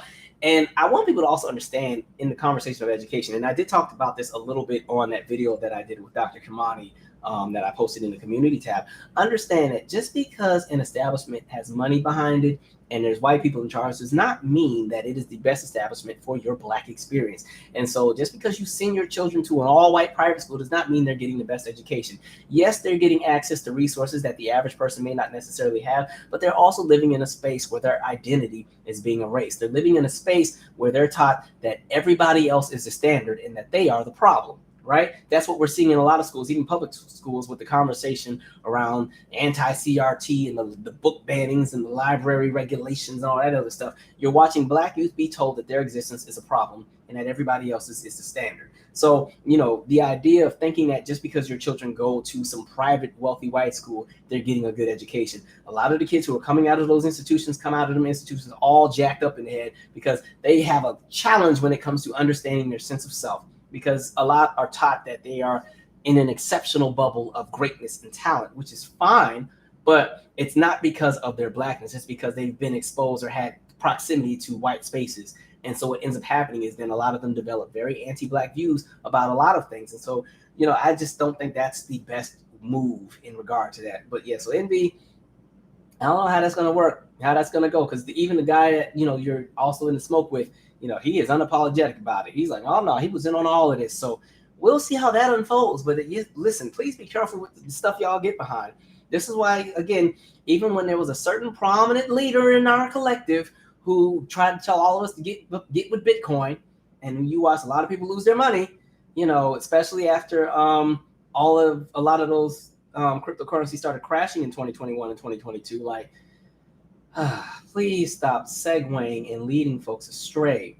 My thing is this: if you don't have it to lose, please don't use it on something crazy. If you have it to lose, have fun, invest, find things that you want to lock into. But if it is your livelihood, your well-being, if it is the pension that you were fortunate enough to have from your job, because again, we're in this era where pensions are becoming, a bit more non-existent in a lot of work, depending on, how old you are. If you're younger, pensions aren't really a thing anymore. If you've been fortunate enough to have that, and you have enough to play with, play ball. But if you don't, do not put your livelihood behind a lot of these people who are public figures and everything, who can give you the word salad, who can give you the right verbiage, and it sounds like it's legit. Yes, we are. This is black business, and this is black excellence, and everything else. Please don't jump behind and get on ship with a bunch of nonsense, because a lot of that stuff is sinking. And then when you lose everything, you don't even get it back, right? So please be careful.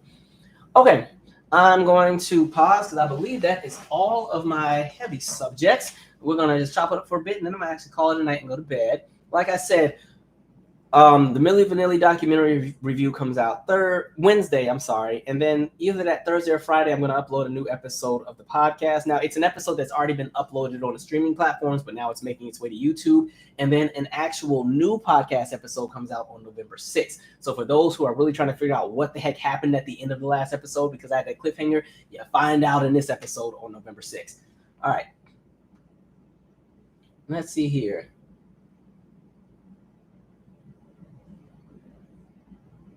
Yeah, I didn't like the Justin album that came out in 2018. I didn't like that one. That's when he was trying to redo the image, and all of a sudden, shift. Now he's a man of the woods. He all of a sudden went from being up from around the block to turning into the brawny paper towel man. I was like, okay, all right. Some people were using this book to be mad and start bringing Janet Jackson back into it. I'm like, look, Janet is moved on. She's on tour and doing whatever she does. She doesn't care. Stop using her to jump into everything, because y'all weren't paying attention to her anyway. Whatever. Let me see. Let's see. OMG, I never knew that was Janet and LaToya. I heard LaToya singing it, but I always was wondering where. The cool thing with that family is, like, a lot of them were in the studio together for a lot of those records. So I think if you even have, like, the deluxe version of, like, Off the Wall, you can hear, like, the family, and they're arguing as they're trying to do the demo of Don't Stop Till You Get Enough, which is kind of fun to listen to. So, yeah. All right.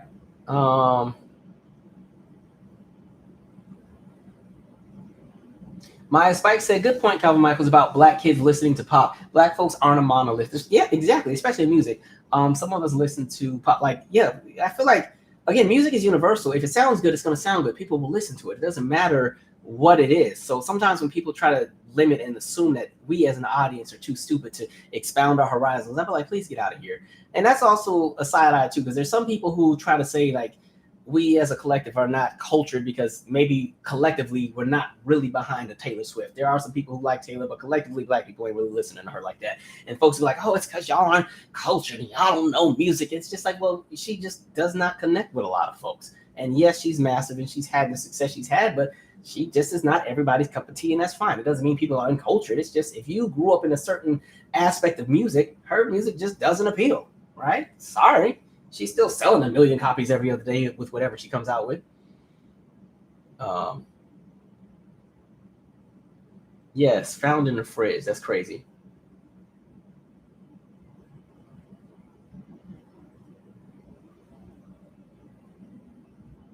Yeah, Belize Gal. That was a dark turn, but see, the thing was, I didn't want to put all of that heavy stuff in the front, because if we would have put Israel stuff and then that.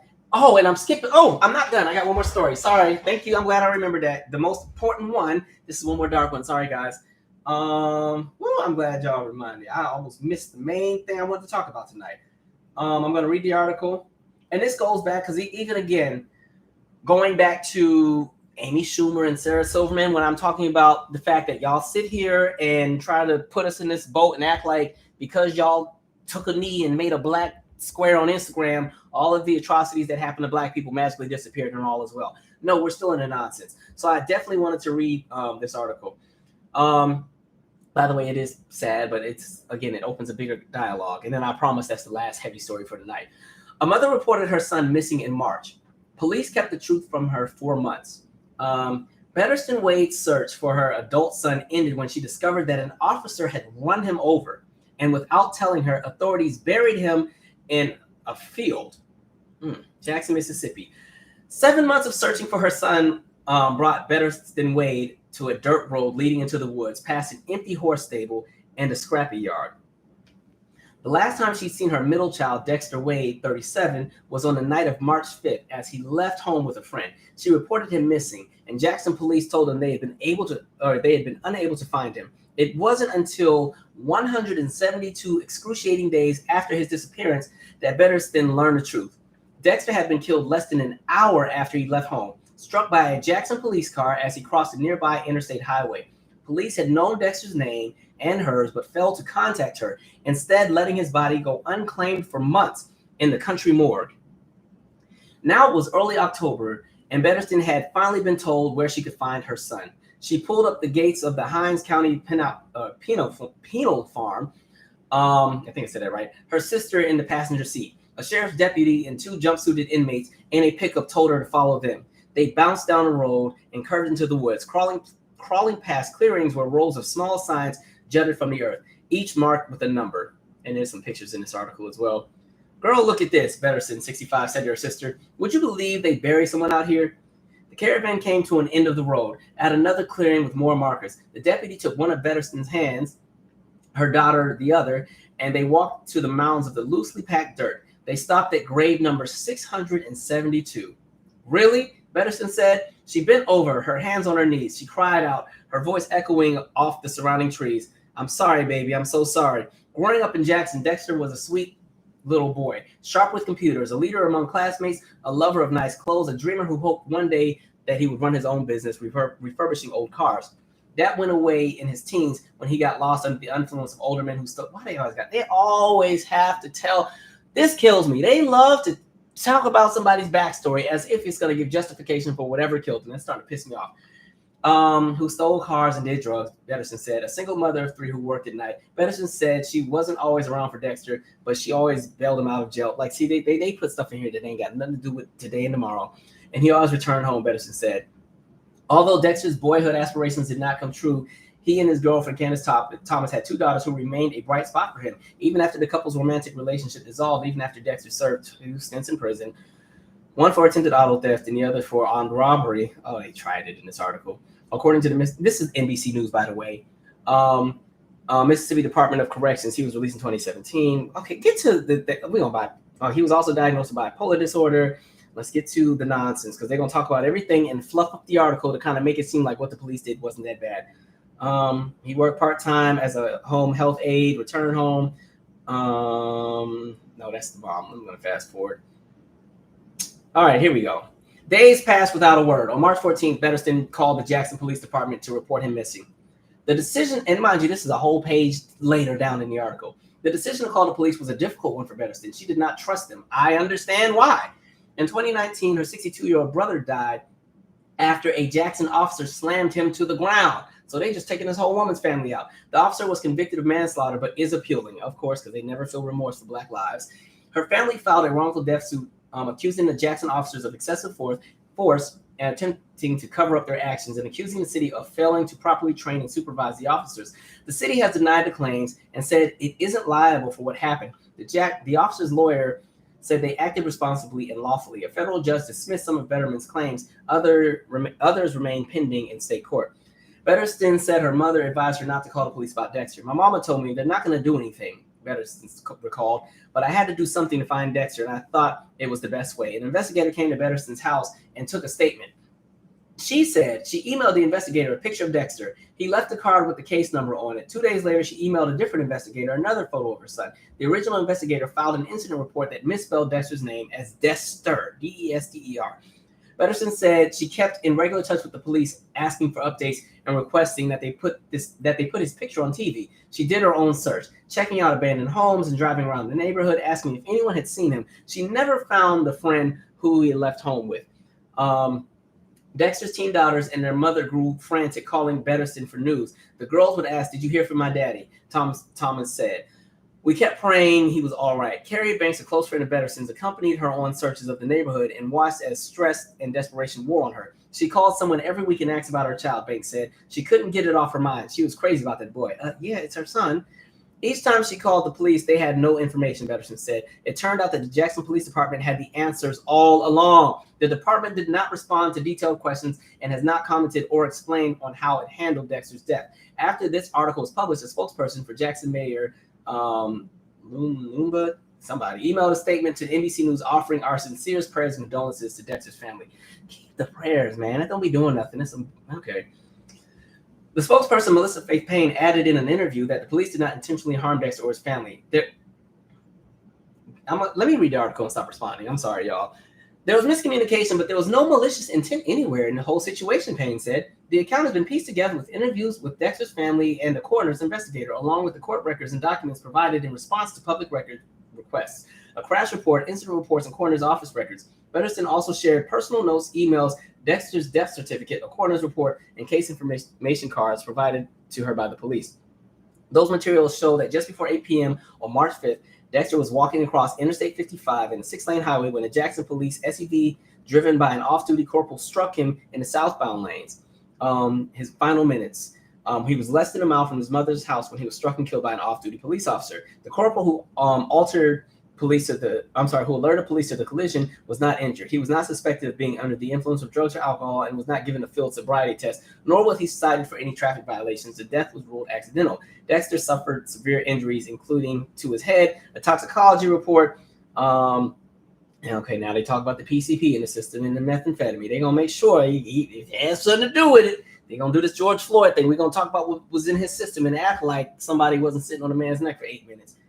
An investigator, damn, it's a long ass article. Hold on. Let me see. I just lost my spot. An investigator responded to the scene. He did not find identification on Dexter while examining him, but found a bottle of prescription medication in his pocket with his name on it. 3 days later, on March 8th, the investigator contacted the medical facility that had provided the prescription and received Betterston's name as Dexter next of kin. According to Elliott's case notes, Elliott had called the number listed for Betterston in the family's facility records and left a voicemail but got no response. Betterston confirmed that the number Elliott said he called was correct, but she doesn't remember receiving a call from him. That also means they only called one time.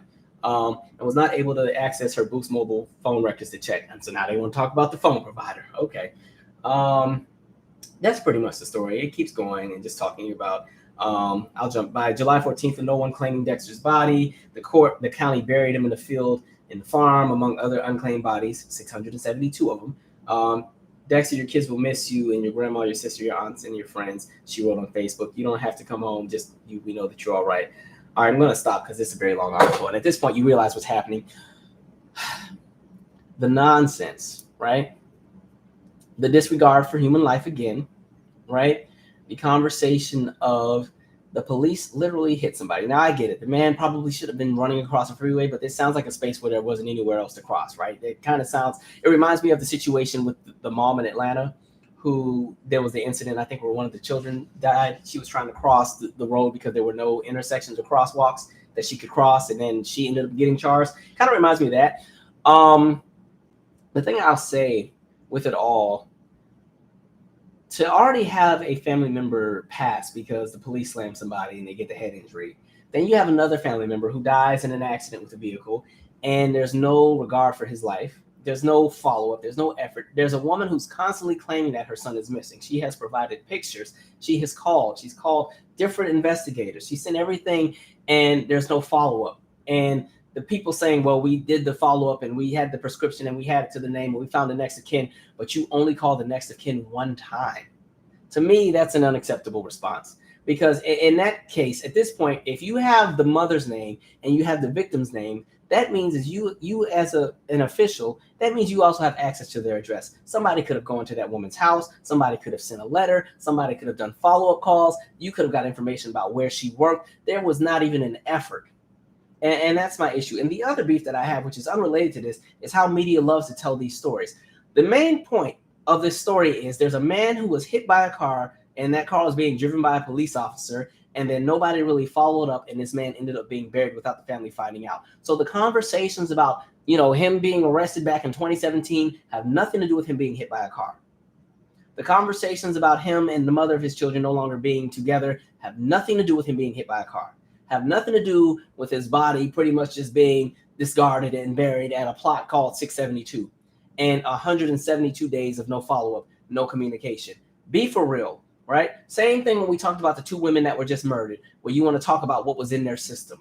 Like, understand that is a ploy in a lot of our media where, again, desensitize the outrage. Paint it so the victims of whatever happened, paint it so they play an element of responsibility in their death, and that you can take away the smoke from the actual aggressors or those who have done wrong against those victims. Nonsense. So I really hope things work out for that family. I would sue for every freaking penny that they have, because all these places already have a line item budget anyway for lawsuits anyway. So go ahead and get your money. But again, releasing a statement in sincerest condolences, that doesn't mean anything. When you think about it, if something were to happen to a family member of yours at the expense of people that you pay taxes to, if they come to your house and say, we give our sincerest apology, it's word salad. It doesn't have any real meaning behind it. It's saving face. It's PR, right? It's damage control. They don't mean that. They don't mean it. All right. It's kind of like Taraji and Baby Boy. You don't mean that.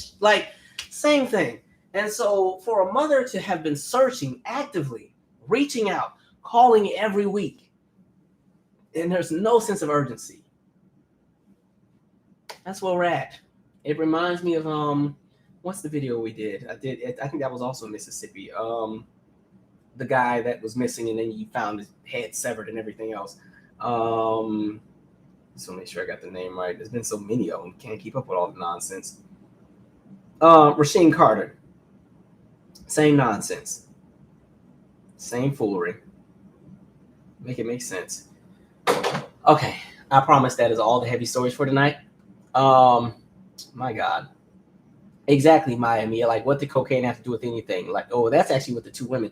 Yeah, they love to do that. There's certain things that just really irk me. It's the same way where, like, even going back to the conversation with what's happening with Gaza and everything, and when people talk about, you have people who are from Gaza or have family there, and they're talking about how their family members have been killed. And the first thing the media decides to ask instead is, well, do you condemn the actions of Hamas?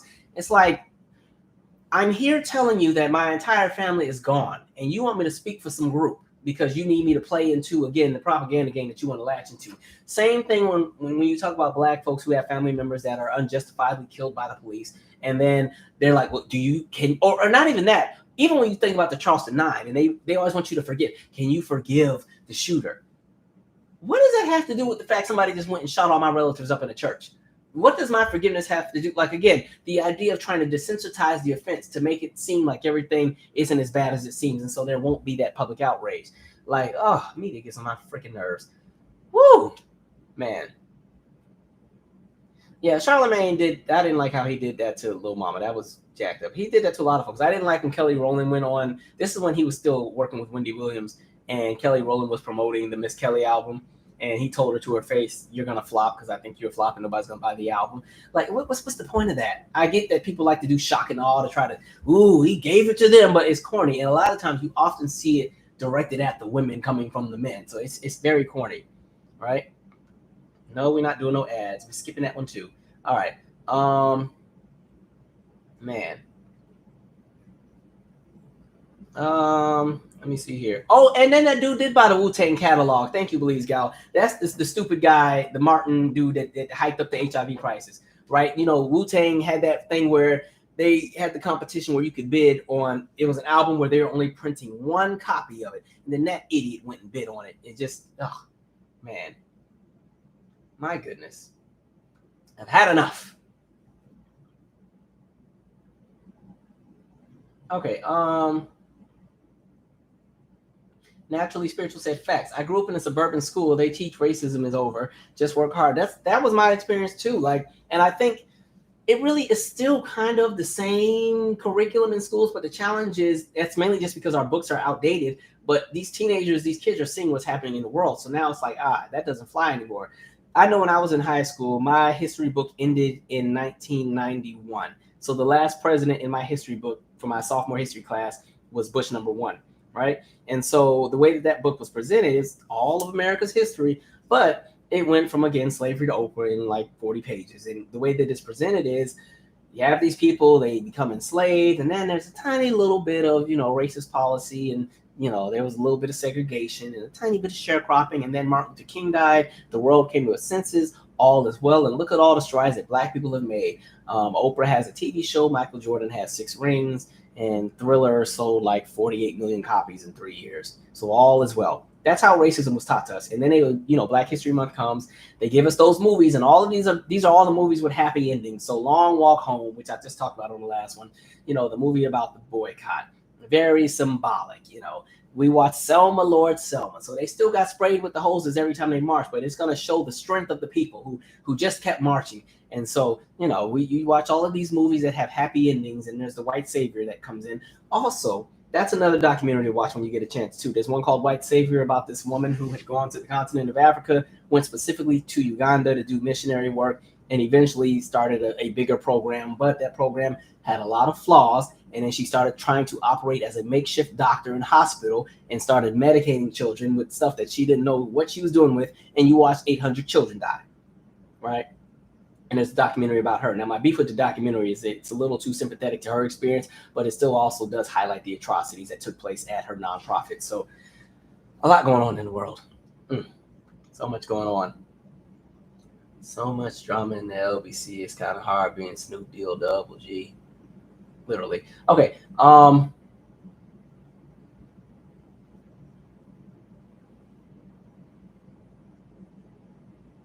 right, we're going to end on a happy note. I promise y'all, I'm not trying to be all pissed off all night. I can't do it.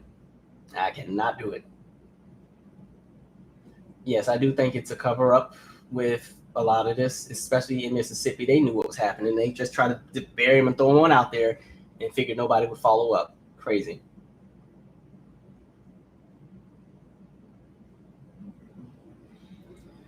And it's interesting how they move. When we talk about the opioid crisis, there's empathy, right? When it's white victims or white addicts or white individuals who have gotten hooked to prescription drugs and everything, there's all kind of Netflix movies and documentaries and all kind of work to try to help those deal with their problem. But let it be some Black folks with something else, you want to criminalize it, right? Crazy. Don't make no goddamn sense.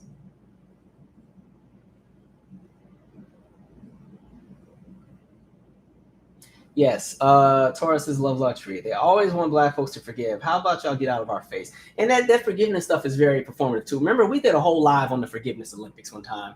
I'm just over it. Like, it's not my job to make you feel good about how terrible people in your collective have done other groups of people. It's not my job to do that. Just tell your folks to stop being terrible. Like, I don't know what you want me to do here.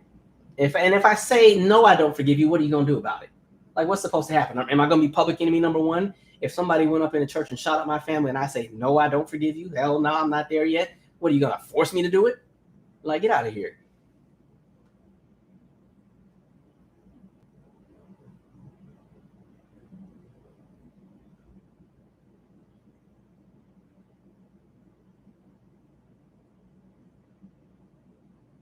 I haven't seen. Okay, I'm going to watch this Flavor Flav thing right now because y'all keep asking me about it. Let me see what this is. All right, because I have not seen it. I'm not patriotic anyway, so I'm not going to be offended at whatever he did with this. This must have just happened because I missed it. Let's see. Oh, he did this at a basketball game? Oh, wait a minute. Hold up. Hold on. Let me see. Hold on. I got to play through this ad. Wait a minute now. This is about to be a mess. Okay, let me see here.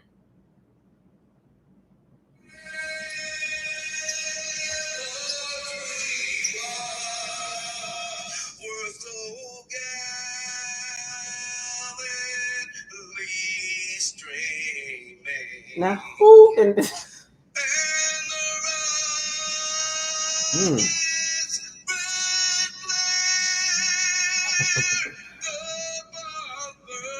Same. Same. Come on, Stamina.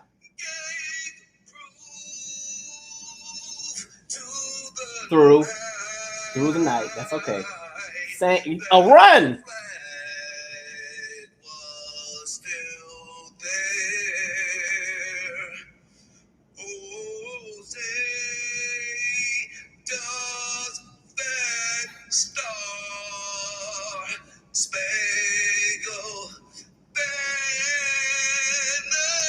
Sing. Get out of the nasal passage. They clapping for it.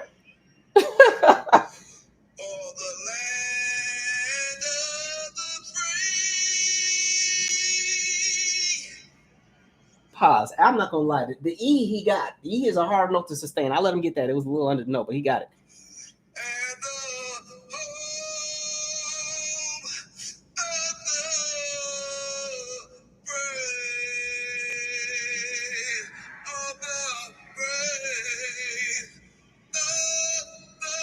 Sir.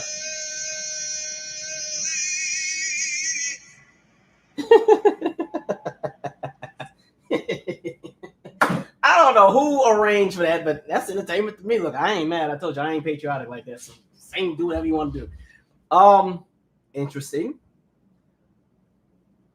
That's all I got. I don't know what to say to that. Like, he felt that he was singing though. He was holding them notes. He said he was gonna give y'all some runs, and yeah, he even did the reprise at the end. I don't know who arranged that because I know somebody got fired today or whenever that came out. That is crazy. Let me add that to my title of this video. Flav, what in the hell? Listen, it was better than them Cheetah Girls when they did theirs. Okay? It might have been better than Fergie's. Lord, what in that? Okay. All right. I don't know what to say. But I know that was a good laugh. Oh, I know they was on that court dying. I would have been in there dying if I was at that game. I thought he was going to rap it at first. I didn't know he was going to actually sing it. Oh, okay. Thank you, JK12, for bringing that up. That is hilarious. Okay, that was a way to bring my energy back up on this video. I was not expecting that. So he said it sounds better than Roseanne Barr. Roseanne's to me is hilarious though. When I fell out dying. I mean, they were pissed with her. George Bush was livid, but that crap was so funny to me when she did it. I was like, these folks, because people are so sensitive about the national anthem. They get pissed, right?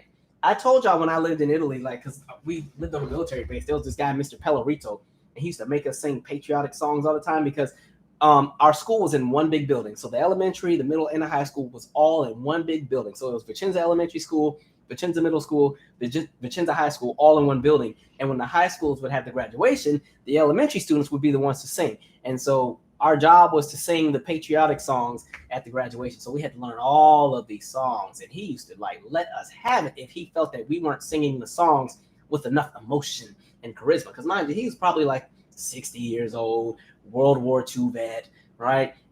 And so he maybe Vietnam vet, I can't remember which one, but I mean he was not having it, and we'd be in there tired because how I don't know how everybody's school worked, but I know for us we had PE, we had music, we had art, and something else, but it rotated. So once a month, I think, or twice a month was PE, and twice a month was art. Twice a month was music, and then the other two in that twice a month would be the patriotic song rehearsals. That's ish, right?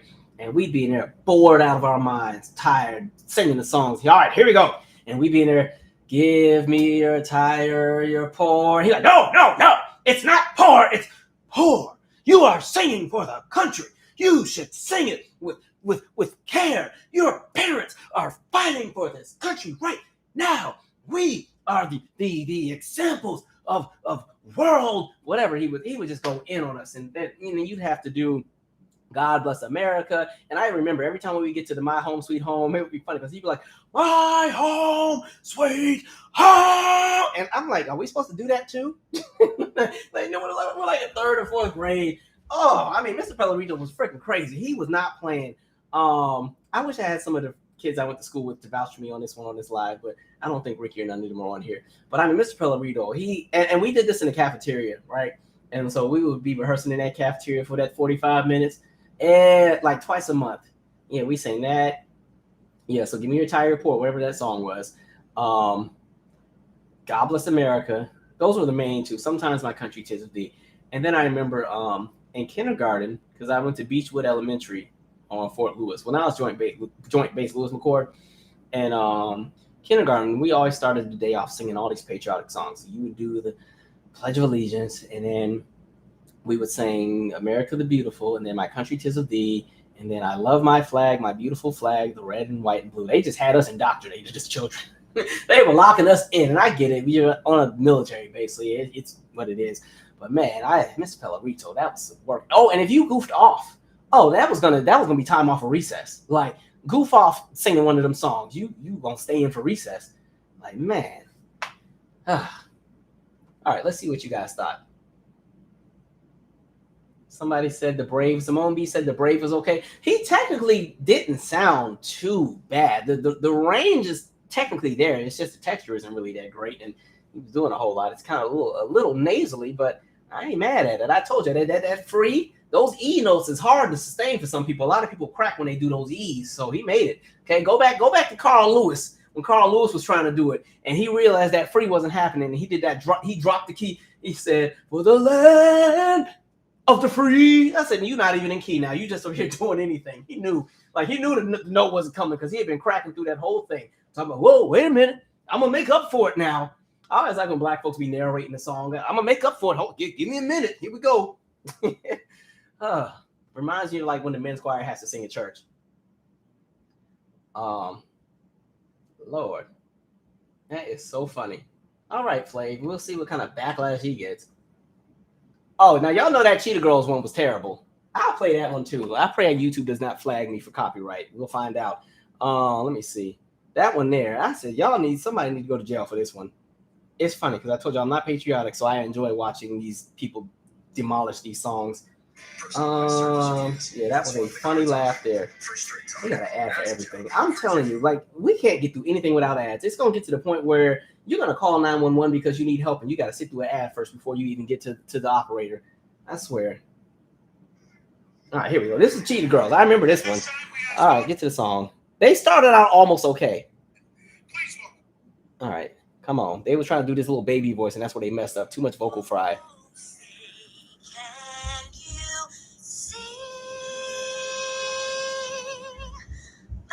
Flat.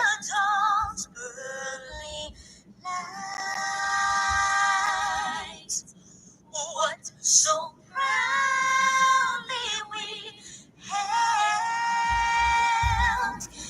at the twilight's last gleaming, whose broad stripes and bright stars. This harmony is killing me. Pause for a second. I don't know why they wanted to sound like cats. Like, just sing out of your chest voice. They're doing this like nasally, because they're trying to sound like whimsical and youthful. Okay, let me let it keep playing.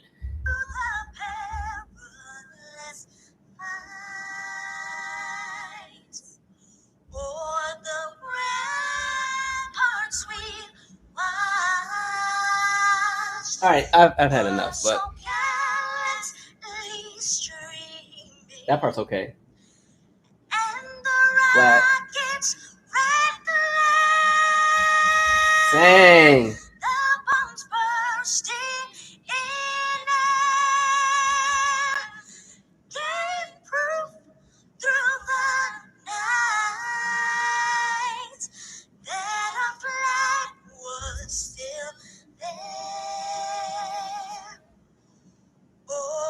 All right, anyway.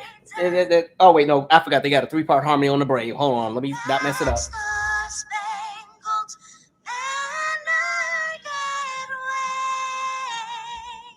Right here. This is fine. I'll take it. Okay. Right here.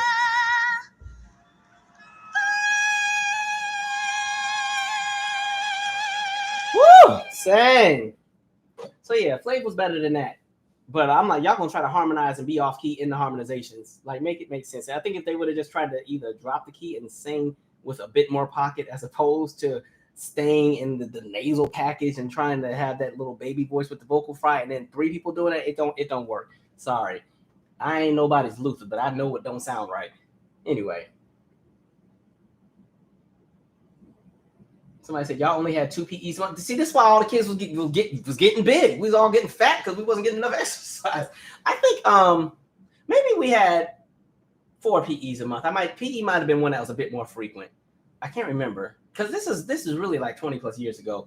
Yeah. All right. Somebody said, who does Flavor Flav owe money to? I don't know, but he would have been confident.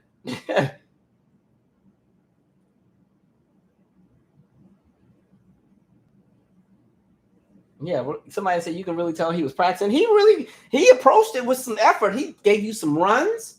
He gave a reprise. He was holding the notes. That's all right.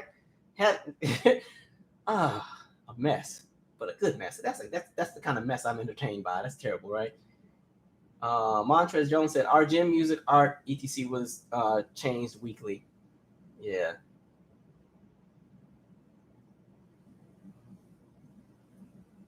No Name Face said we used to sing Texas, our Texas, and all the other ones. I don't know if I know that one. That's not the stars at night are big and bright deep in the heart of Texas, is it? Is that something different? Let me see. No, Raven was not in that one. That's after Raven left the group. So that's Adrian, the girl from 3LW, Keely, and I don't know who the white girl was, but it was those 3. I never saw Cheetah Girls because by the time it came out, I was already grown, so I was already kind of done watching Disney. But I do remember them being a thing and being really, really big at one point. So yeah, I never got to see the movie.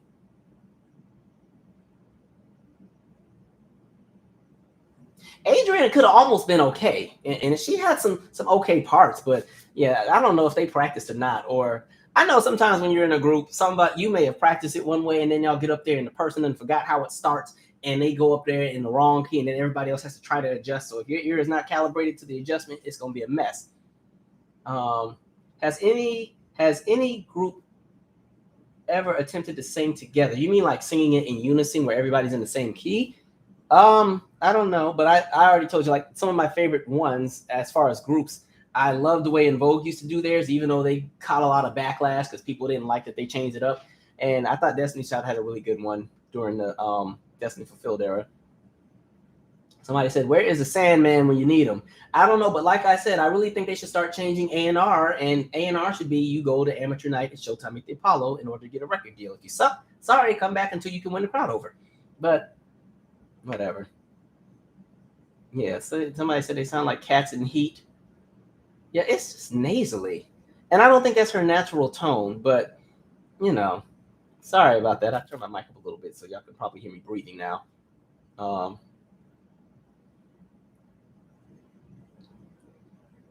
Sheila said, and the sad part is they practice this. Lord God, I hope they get everything they want for Christmas.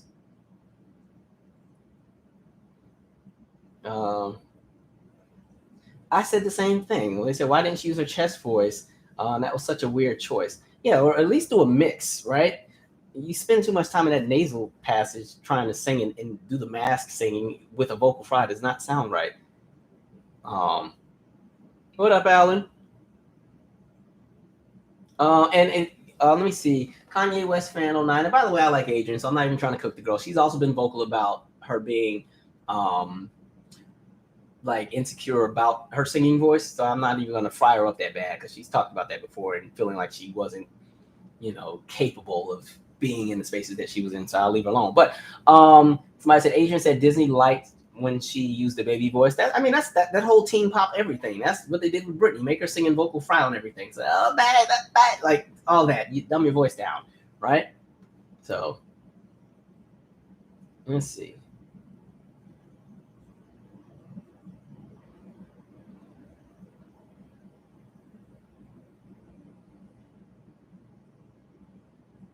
Wait, what happened? If she have red hair, is it wrong to ask for a shave? I'm not sure what that's about. What do I think about Brandy releasing a Christmas album? I'll check it out. Y'all know I be cranking my Christmas music. It'd be Christmas time. I'll be ready, right? Y'all already know what my favorites are. All right, Tony Braxton and Shaggy, Christmas in Jamaica. That's the one I like that. What else? In Vogue, Silent Night. I like a New Jack Swing song, so they New Jack Swing the heck out of that song. I'll be partying to that. BB and CC, Jingle Bells is another favorite. What else?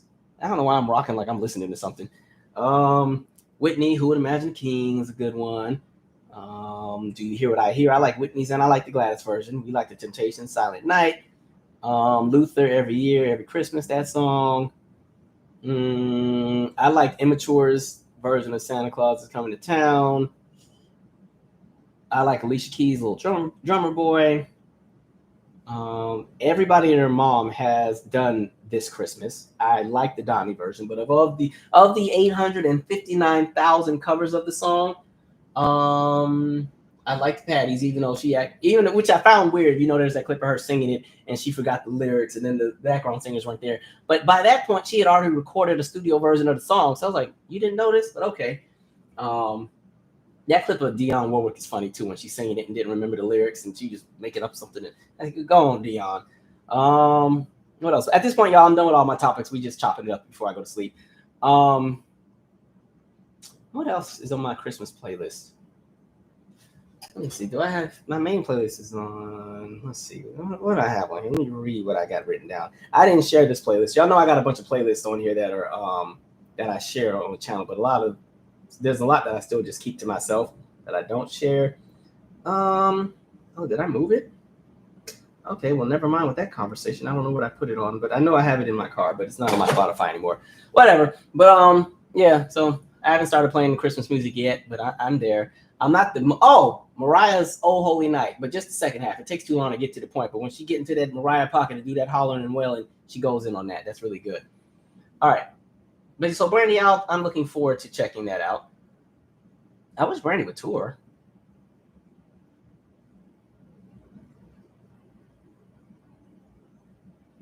Oh yeah, I like Johnny Gill's "Give Love on Christmas Day." "Boys and Men Let It Snow" is a favorite one. We used to sing that one all day in college. We used to just pull a little speaker at the front desk and just have a benefit concert, and everybody used to take their parts. I used to take the middle, right? Samara Joy has a Christmas album that just came out. Looking forward to checking that out. That's from A. Cooper. So I like her. I'll check that out. I like that she has a very traditional sounding voice. I love that. Oh, I forgot the Jackson stuff.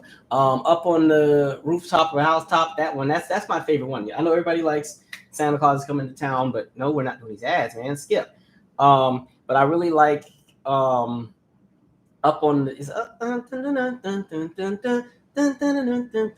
Y'all know I don't ever know nobody's lyrics. Oh, that was a thing too with the Kirk Franklin show or the reunion tour. They had the lyrics on the screen so you could sing along. Okay, because I'm telling y'all, I am horrible with lyrics. I be getting everybody's lyrics wrong. I be interpreting everything wrong. I told y'all I will have people's lyrics wrong and then have a whole justification for why the lyrics are what they are and make no sense. So I am glad that they had the lyrics on the screen. I could read and sing along. So okay, that also kind of kept them in compliance with the show, because with gospel music, people tend to go so far off the Richter and they get into their pocket and the song gets extended for 20 minutes. But all of that was programmed. Everything from God's Property and The Family on the screen being programmed in with the lyrics like that. You couldn't venture away from too much. So yeah, you could riff and run, but understand when that cue came in for the next song, you were going with it. So yeah, that was dope that they had the lyrics on the screen. Like I said, I'd be jacking up some lyrics. All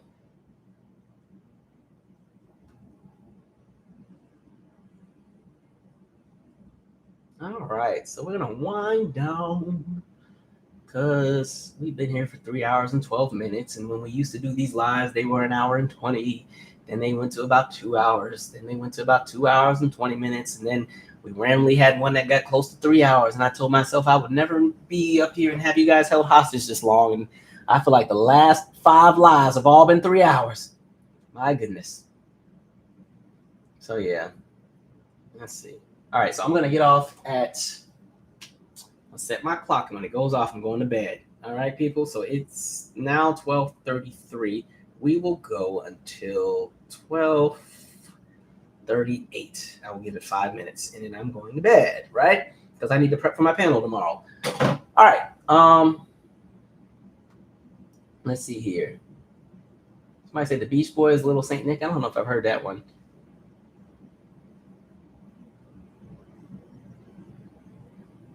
OJ's Can't Hardly Wait for Christmas. They're one of my favorite groups just in general. I mean, like, sometimes I'm one of those dorky people that when you're like playing music really loud in the house, you be pretending you're on the stage with the person or you're in the group. When Stairway to Heaven comes on, you can't tell me I'm not one of the OJs. You know, I'd be back there growling and hollering. I know whoever lives behind this wall here, I know they hate my guts because I'd be in here just having a ball going in. And then I'll walk around because I got mirrors all over. So I'll be walking, looking at myself in the mirror, just going in. Just going in. Then you go in the bathroom and because you know the bathroom got the good lighting. You be in there just singing down while you're brushing your teeth and stuff. And you go around and then there's a mirror in the bedroom. You start singing to that one. Like I'd be having me a time in here when I put the music on. So OJs are one of my favorites. Same with I really like Harold Melvin and the Blue Notes because I really like Teddy Pendergrass. But that Hope We Can Be Together Soon, that is one of my favorite songs. I'll be tearing that one up. I love that one. Let's see. Oh, y'all still giving Christmas songs here.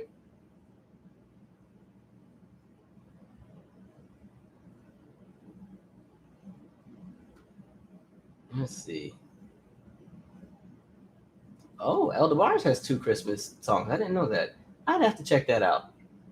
Oh yeah, it's an indoor concert up in here. If I'm not over here singing with every song, then I'm probably doing an 8 count. And don't let me put on somebody's concert. I ain't naming nobody because Belize Gal is still in here. But don't let me put on a certain person's concert because I already know all their choreography. I have to memorize most of it. So I'll be right in here just dancing around while I'm cleaning up. This is why it'd be taking me like 2 and 3 hours to clean the house because really you spent 35 minutes cleaning, but the other 3 hours dancing around and stopping and getting snacks and then you do a spin. And I have the floors are not carpet, so I can slide my socks in here acting a fool. I know when I was in college, this girl Kira used to hate living under me. She used to text me like, Michael, can you not? Especially then, because that was when I was still like teaching dancing, performing and stuff. And so I'd, be prepping for rehearsals upstairs. And she's like, what are you up there doing? My God, it's 2:36 in the morning. But in college, you don't have a sleep pattern. You just be up, right? You just go to sleep when you just go to sleep. All right. Would I consider writing a book? My mom said I definitely should. I would, but I'm a little overwhelmed at the moment because I have too much on my plate. So I'm trying to wrap some of the projects that need to wrap. And then I also just signed on for a project for 2024, film related. And so that's another thing unrelated to Pull Over So I Can Hit You. And so it's like my plate has been full. But if I were to do a book, I have a lot of years of living to still do. Well, let me rephrase. If it was a book on my journey, I got a whole lot of living to do, so it would be years later. But if it's on more of a social issue, like I don't know if I wanted to do a book on like Black anything, that I could see myself doing in the next decade. But anything on me, I haven't hit the threshold of what I want to hit yet, so no books on me are coming out yet. But a book that's educational or anything like that, I'd definitely be up for.